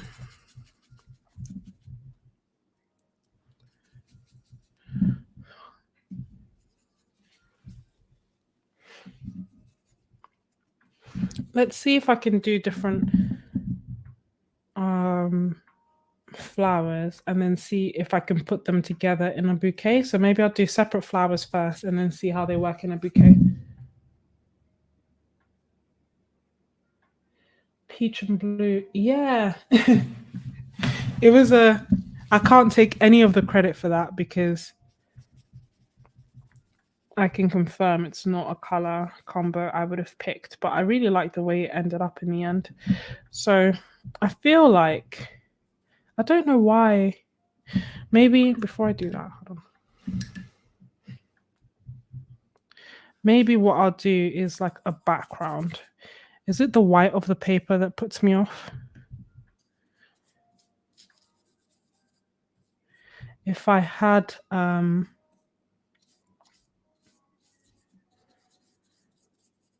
good thing that would have a good thing to do would have been before I started doing this to just use some acrylic wash to do the background, so then I can paint without fear or concern of reactivating this layer. But I'm making it quite watery, so hopefully it's fine.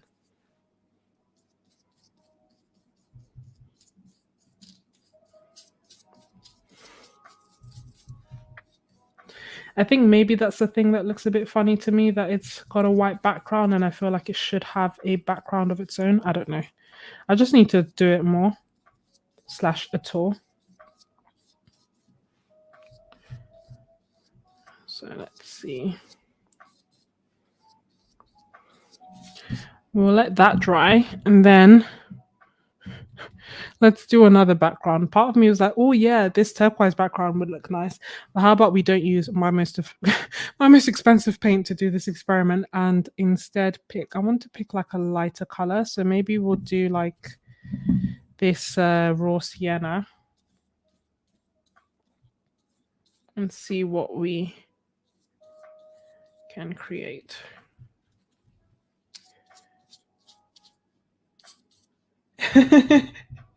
Very good point. Welcome, Monzi. I'm glad you've escaped, Miss Ebony. I actually have I have a few days off, but it just sucks because it tends to be that quite often when I have days off is when I get sick. Um, so I haven't done anything with it as of yet, nor have I planned anything for it. Which I was saying, I was complaining to my sister, like, oh, what am I gonna do? I have nothing planned. And she was like, well, you always complain that you want to do more YouTube stuff and you don't. So how about you use this free time that you have to actually do what you wanted to do with it? Have I told you I'm the eldest? So this is how my younger siblings talk to me. She was right though.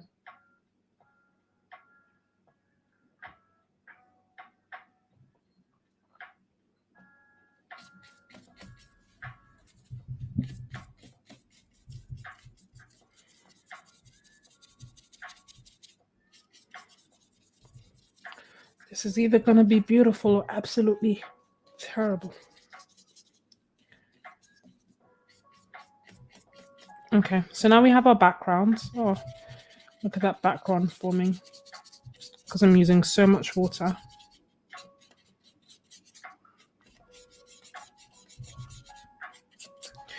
And this isn't dry yet.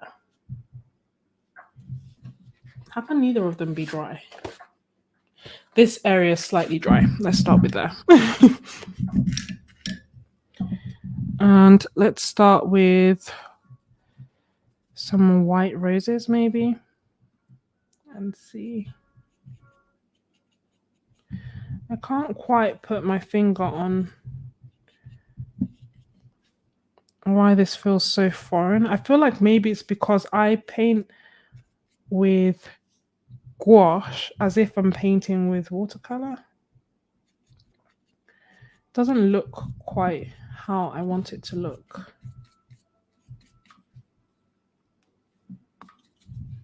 Too much water, that will reactivate that. Maybe after this I will try a slightly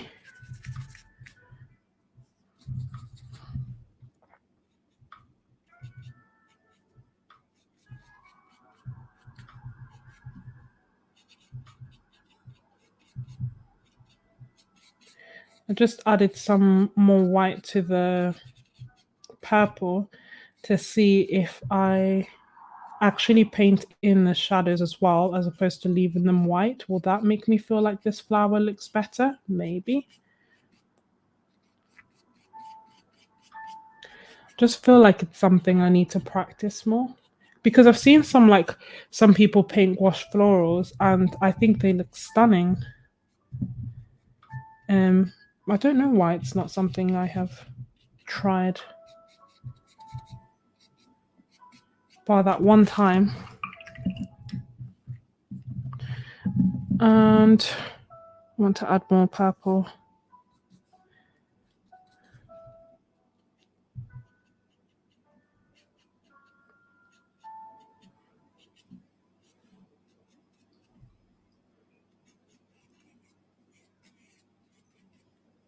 See, now it's not white anymore.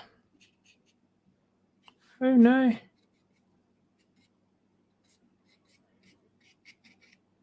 I feel like it's looking too circular. I don't know. I'll see. I'll come back to it. Let me try a different flower.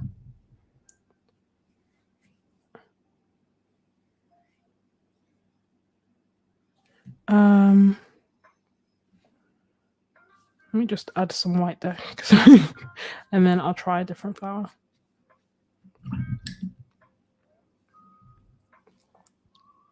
Let's go on this side and try almost like a open peony.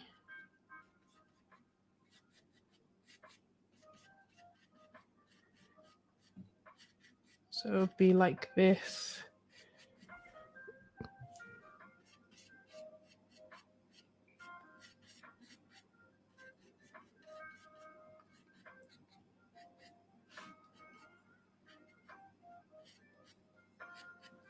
And maybe I'll let that dry and then add some. Yeah, I think I need to let that dry and then try it here as well. And maybe this I'll leave more like a bud rather than a. And they say don't leave things in twos, sorry, so I'll add 3.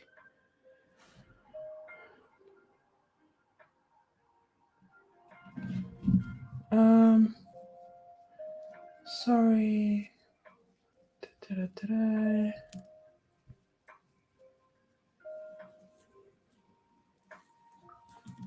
Yes, I do. I do throw it away. Although some people keep it so that you can actually say go try if you want to paint on the go with them, you can just use them to protect your paint bristles, that plastic bit. But I don't do that. I throw it away and wash off the glue. And I try not to be too rough when I'm washing the glue because I think otherwise you can actually damage the bristles. And let's do maybe another one here. And make it somewhat open. See, these are completely different flowers to what I would normally paint.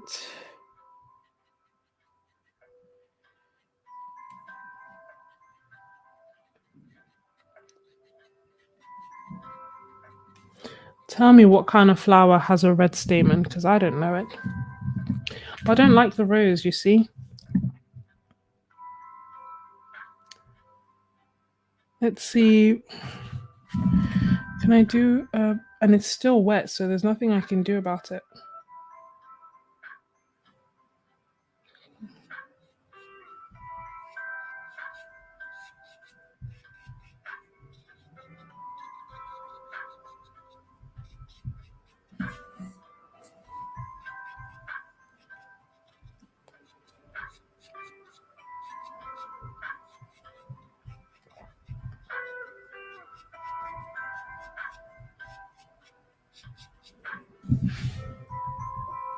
The other flowers don't bother me so much.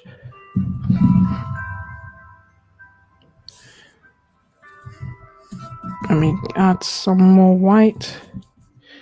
More white.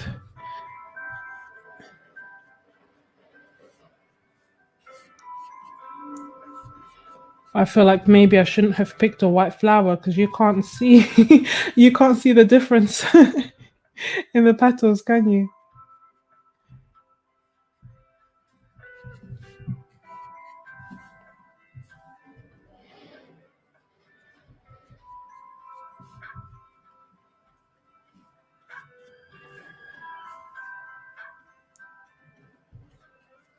And I'm finding myself being a lot more heavy-handed with the gouache. So perhaps we could call this trial 1. And when I actually practice and get better, we can do another session and we can see how far I've come. Because to me, I think maybe this was the issue. I didn't like the flowers I painted, and thus I was like, I'm never painting gouache florals again. But I think I liked one, and then I didn't like the others. And I was like, why would I? But because I like gouache, I should keep trying.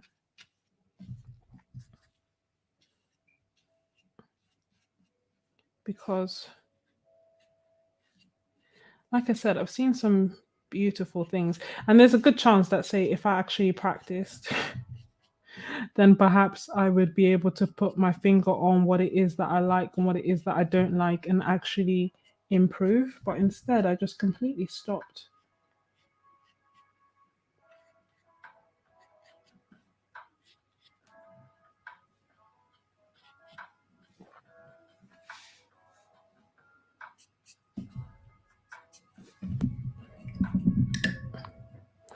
I hope you can't hear my tummy rumbling. Yeah, I'm a doctor.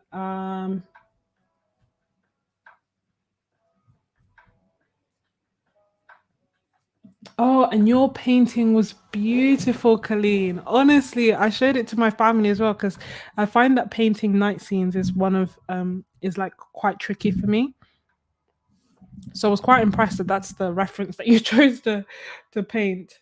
Um, and they loved it. They were initially like, oh, because they know I think they thought it was me that did it. So they were like, oh, this is wonderful. We're glad you painted it. Like, you finally painted nights. And I was like, oh no, Colleen did it. And they were like, okay, maybe you should try painting night scenes. This is really nice. Mm.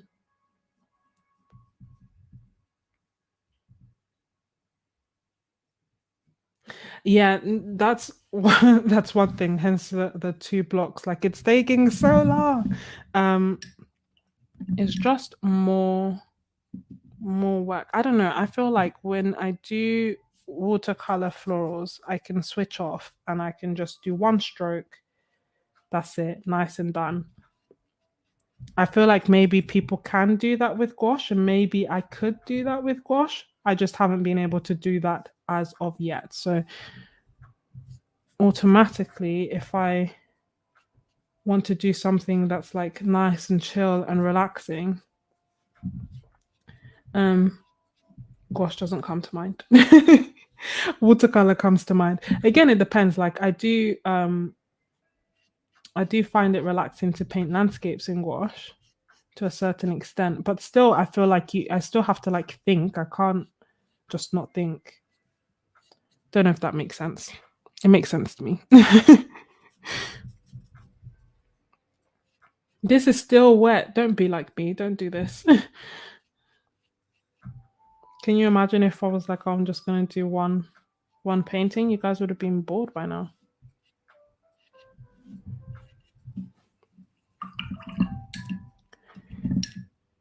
Oh.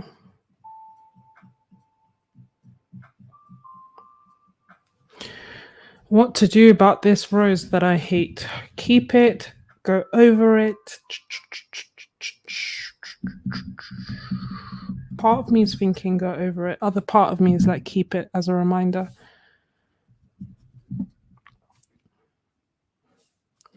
What to do, what to do.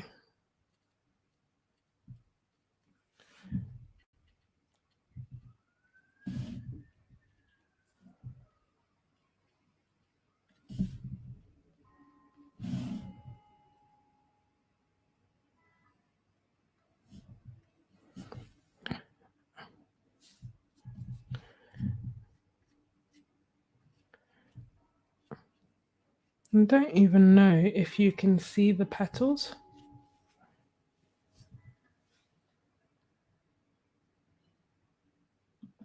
Yeah, I haven't used them. To be honest, they were in my wish list because I'm always looking for like more affordable art supplies to use. Um, but then I also was like, you know what? I like the Winsor and Newton and I enjoy painting with them. And as much as like some other paints are cheaper, I, I find like sometimes the difference in price doesn't actually justify the difference in quality. So of trying to be more mindful, because also like say for example with the 100% cotton, I'll be like, oh no, I can't use it because it's so expensive. But I have so much paper that really and truly, had I just bought paint that was a bit better quality, it wouldn't have broken the bank. I would have just bought less paint. I would have just bought less paper that's worse quality, if that makes sense. I am using the Winsor and Newton designer wash paints. Trying to use the Winsor and Newton designer wash paints. Struggling to use the Winsor and Newton designer wash. Um, yeah, I'm stuck as to what to do with this one because I'm almost like I don't know what a loose rose looks like in gouache. Maybe is that the issue? Let's try going over it again.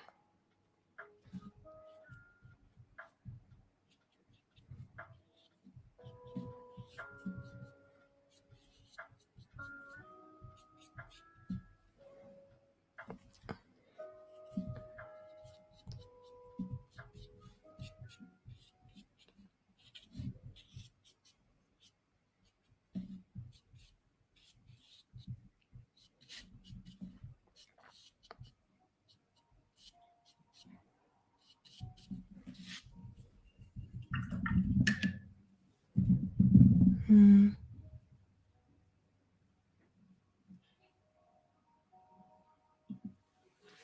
No, that's a good idea.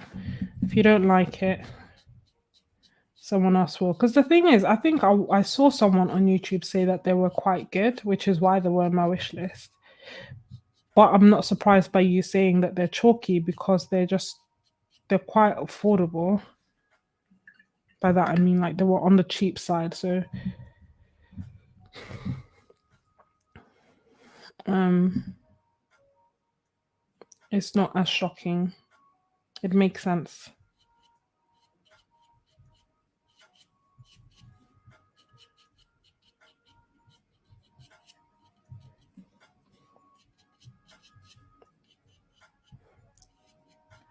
Tell you now, this painting couldn't end a moment too soon.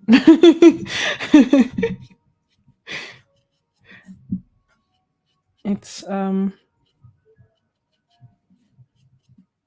although it's turning out better than I thought it would. It is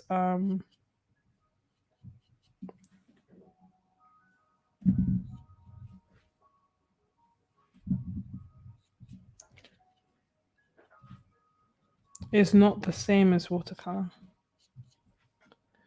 I await the day when I'm like literally like, oh my gosh, I love painting wash florals. I can't imagine how I was surviving not painting wash florals, you know? I can't wait till it's second nature.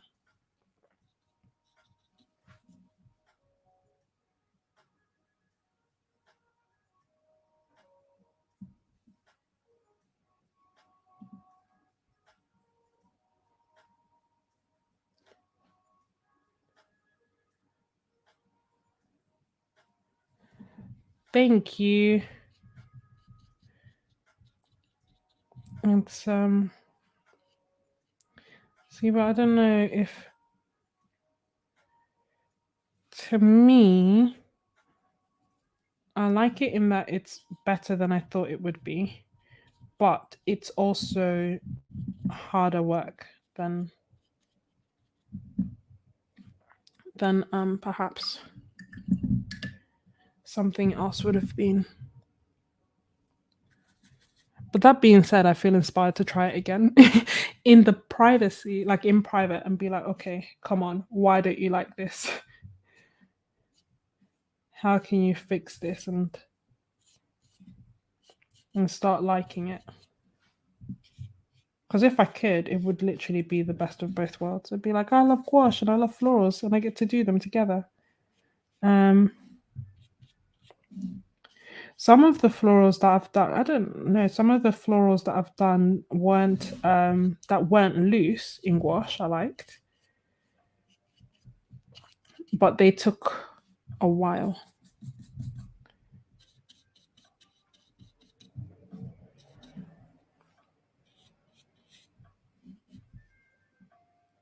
I think this is as close as we're gonna get to a win. let's call it a win, or at least call it a day. um,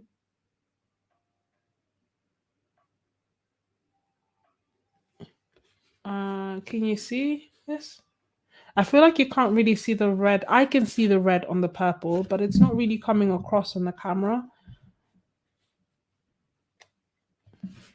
And then I don't know if you can see on here like the different whites, because I was using like zinc white and then I added a little bit of yellow. I made the top layer brighter than the bottom layer. Can you see all that? We'll call this step one, and then we'll see how things progress in time to come. No, thank you for encouraging me. I've missed the chat a little bit. Let me see.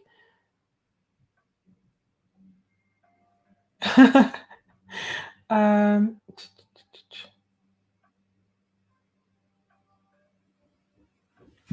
I will get better, I promise. But then I feel like this took me maybe half the time, and it's way better.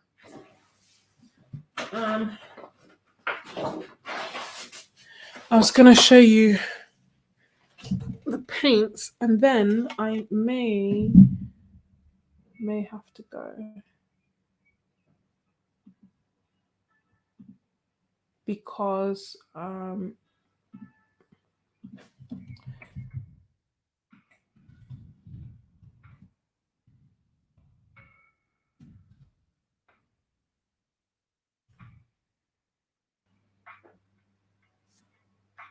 thank you. 1 a.m. Go, you're good. So these are the Supervision paints.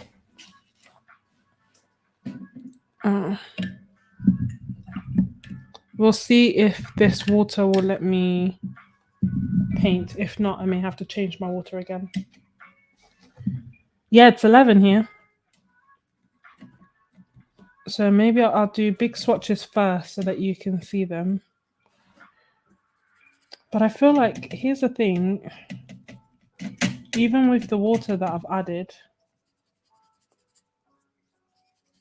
it takes a little bit more time.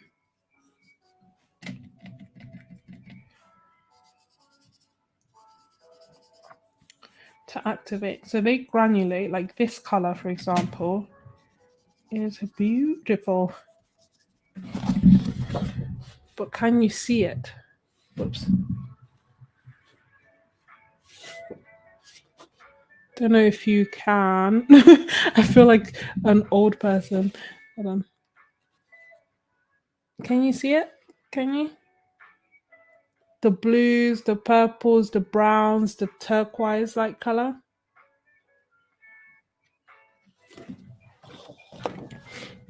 If you can't, I recommend that initial video that I did because it's different when I like actually have my lighting properly set up and everything. Ooh. Yeah, no, these colors are they.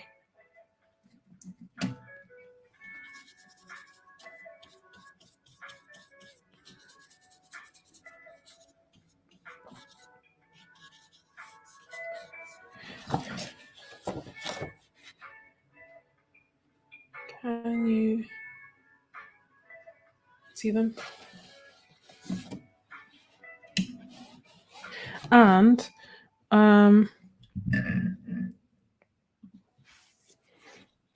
Miss whoops. Miss Ebony, did you reactivate the dot cards I sent you? I'm just curious if they worked well. Oh, we starting from dot card form. These are so beautiful.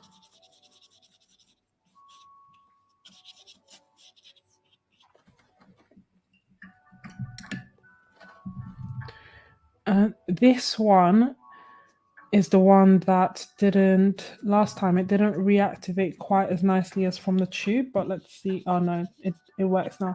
I think the issue with the last time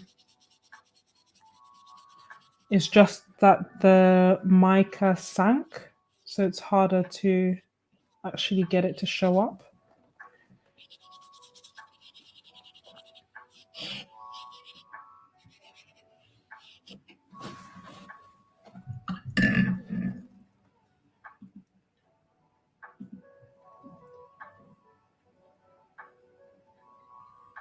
I know. Do you remember the first time? The first time I went live, I think we just kept getting bot after bot after bot, and I didn't even know like why or what was going on, and it was taking me a while to figure out that they were bots as well. Um, Now I'll try to be a bit quicker with getting rid of them.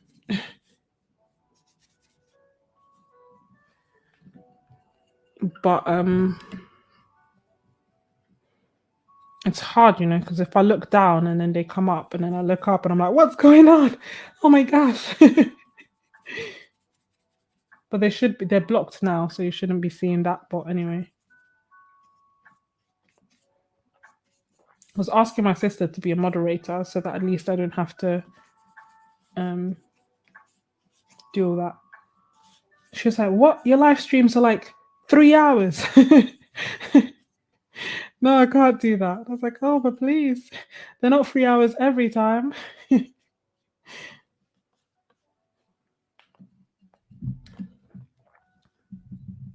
And oh, this one. Ew, feels gooey. This is the one that I thought was just like ultramarine, basically. This is one of the sets. So the Supervision, they have quite a few different sets. This one's Flower Fire, but then I also have Ocean Paradise, and I haven't turned that into pans yet. And then they have like I think they have 4 or 5 sets, but I've only used those two.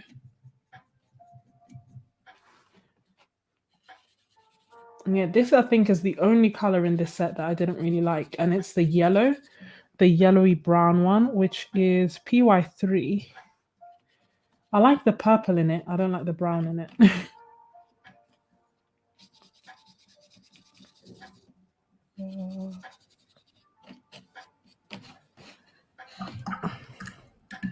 And then we have this. Pick up some more.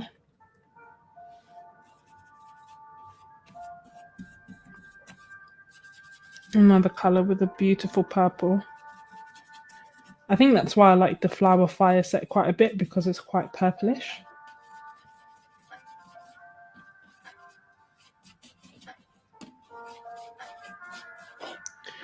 And last but not least,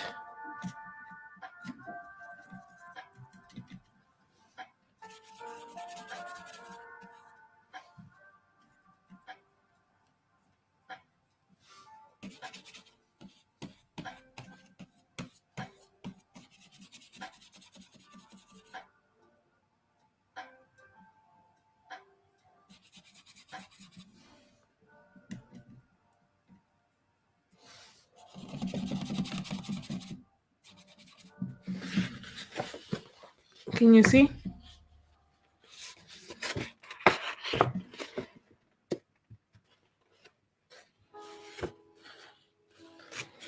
So this is the Flower Fire set. And I will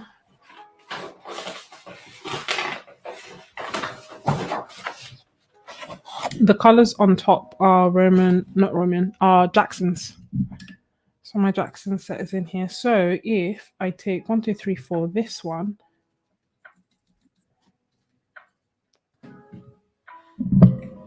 Sorry, we're getting crowded, aren't we? Whoops, sorry. No. Okay.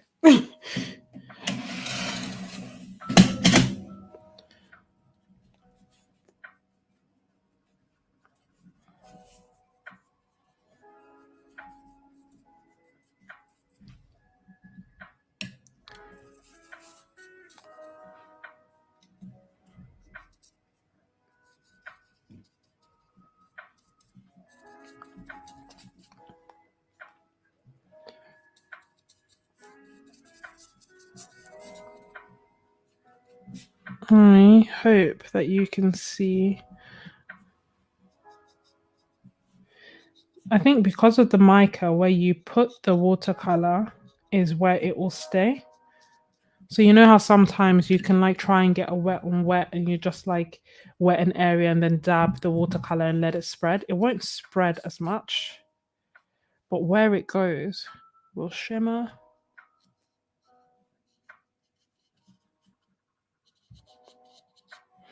And then I want to try with this one.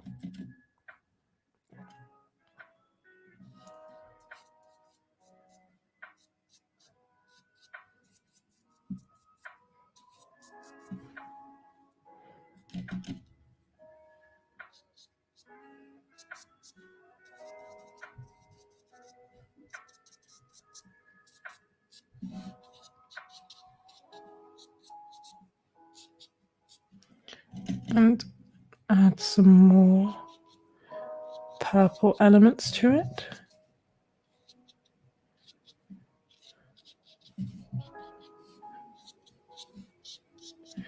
Let's see what happens if we mix these two together. So mixing these two colors that we have, the purplish color and the pinkish color. It's looking brown. Yeah, it's like it's not bad. I think the gold is saving it basically. But I don't think they were designed to be mixing with each other. I feel like it's a nice gentle color palette. And do another one here.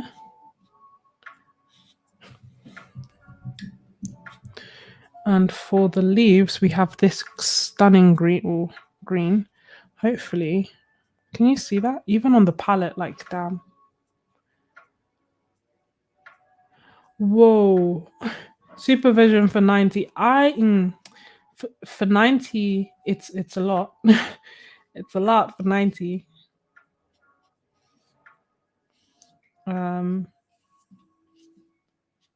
Oh wow, it's dancing on the page. I wish you could see it. Would I wouldn't get them for 90 personally, because only because I feel like these are the kind of paints that I know I'm using them for one piece at the moment, but I think otherwise ordinarily what I would do is use them to like add little highlights every so often. They are beautiful, but 90. I wish they could just do them open stock, because there are some colors that say I would buy for like 8, 9, $10.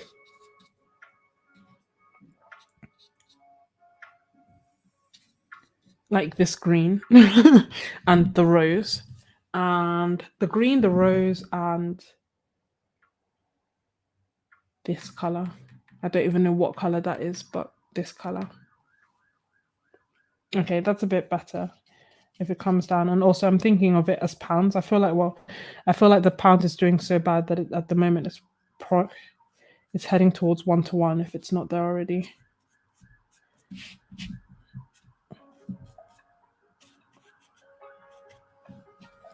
Let's mix some of this dark. Oh, it's not activating. Let me some of this with this and see. I want to see if basically when I mix the colors together, will I always get. Ooh, will I always get grey? The answer is no.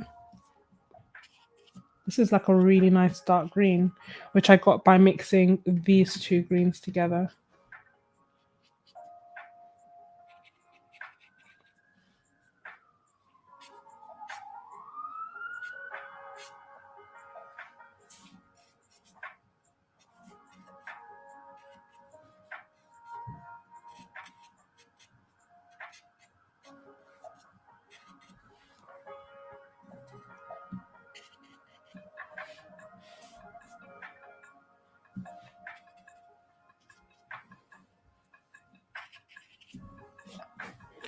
And do we have, yes, this penultimate color here? I think for this, like, I definitely need to look at the swatch cards to see what color I'm getting at, because the color in the pans look nothing like the actual color that they are. So it can make it quite difficult to know which ones to pick.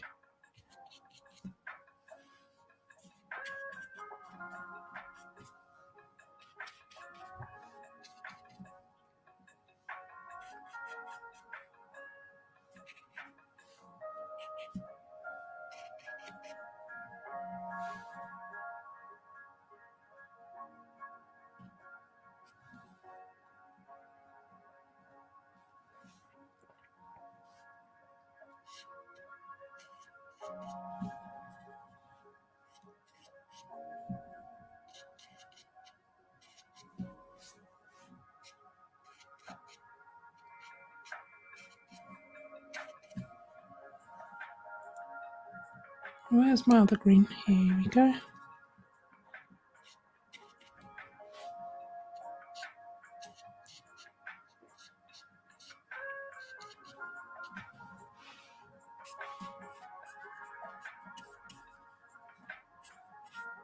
I'm trying to lay down as much color as I can so that you can see it.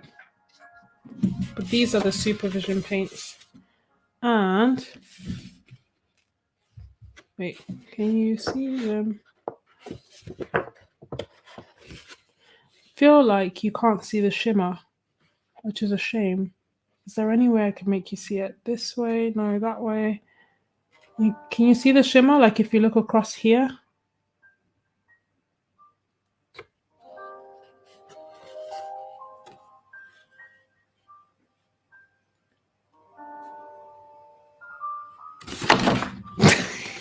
Whoops.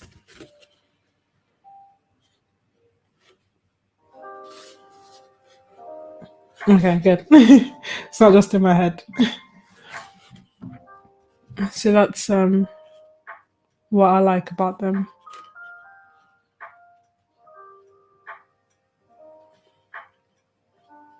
And I don't like it is I guess the mica that's in it. But yeah, it's certainly I feel like when you take a picture of it, you wouldn't necessarily tell. You'd be like, oh, okay, it's cool. And then you look at it at an angle or you look at it in person and then you're like, wow, look at all that gold, that like that leaf with that little bit of red in there, whatever this color is, the blue and the purple, the gold again, the gold and the pink rose. So that's why I like it. But I feel like that's a good place to end it, no? Thank you so much for hanging out with me. I thought that if I did it like quite nice and long, people can hop in and hop out as they please. But I love that some of you stayed throughout. Um, oh, my phone died, so it's almost as if we knew. Almost as it waited till the perfect time. So we did this. We talked about how I mix my greens. We played with some supervision. Oops. We did some gouache florals.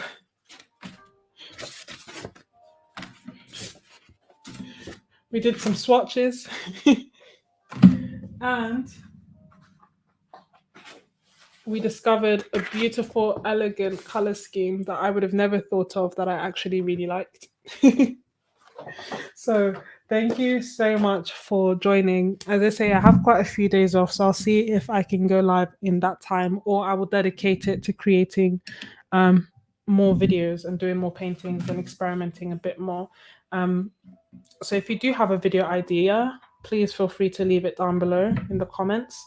And I say in the comments rather than the chat because sometimes YouTube deletes all the chat comments. That's why I've been like trying to be good about putting it on the screen because then that won't disappear. But otherwise, the chat comments sometimes do.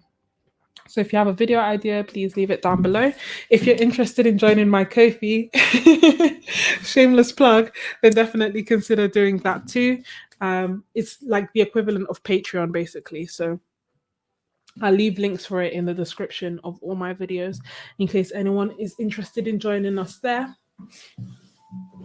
And also on my Discord. So thank you so much for all my Ko-fi members. And yeah, I'll leave it at that. I hope you guys have a lovely rest of your day or a lovely night or afternoon, depending on where you are in the world. And I will see you next time. Bye.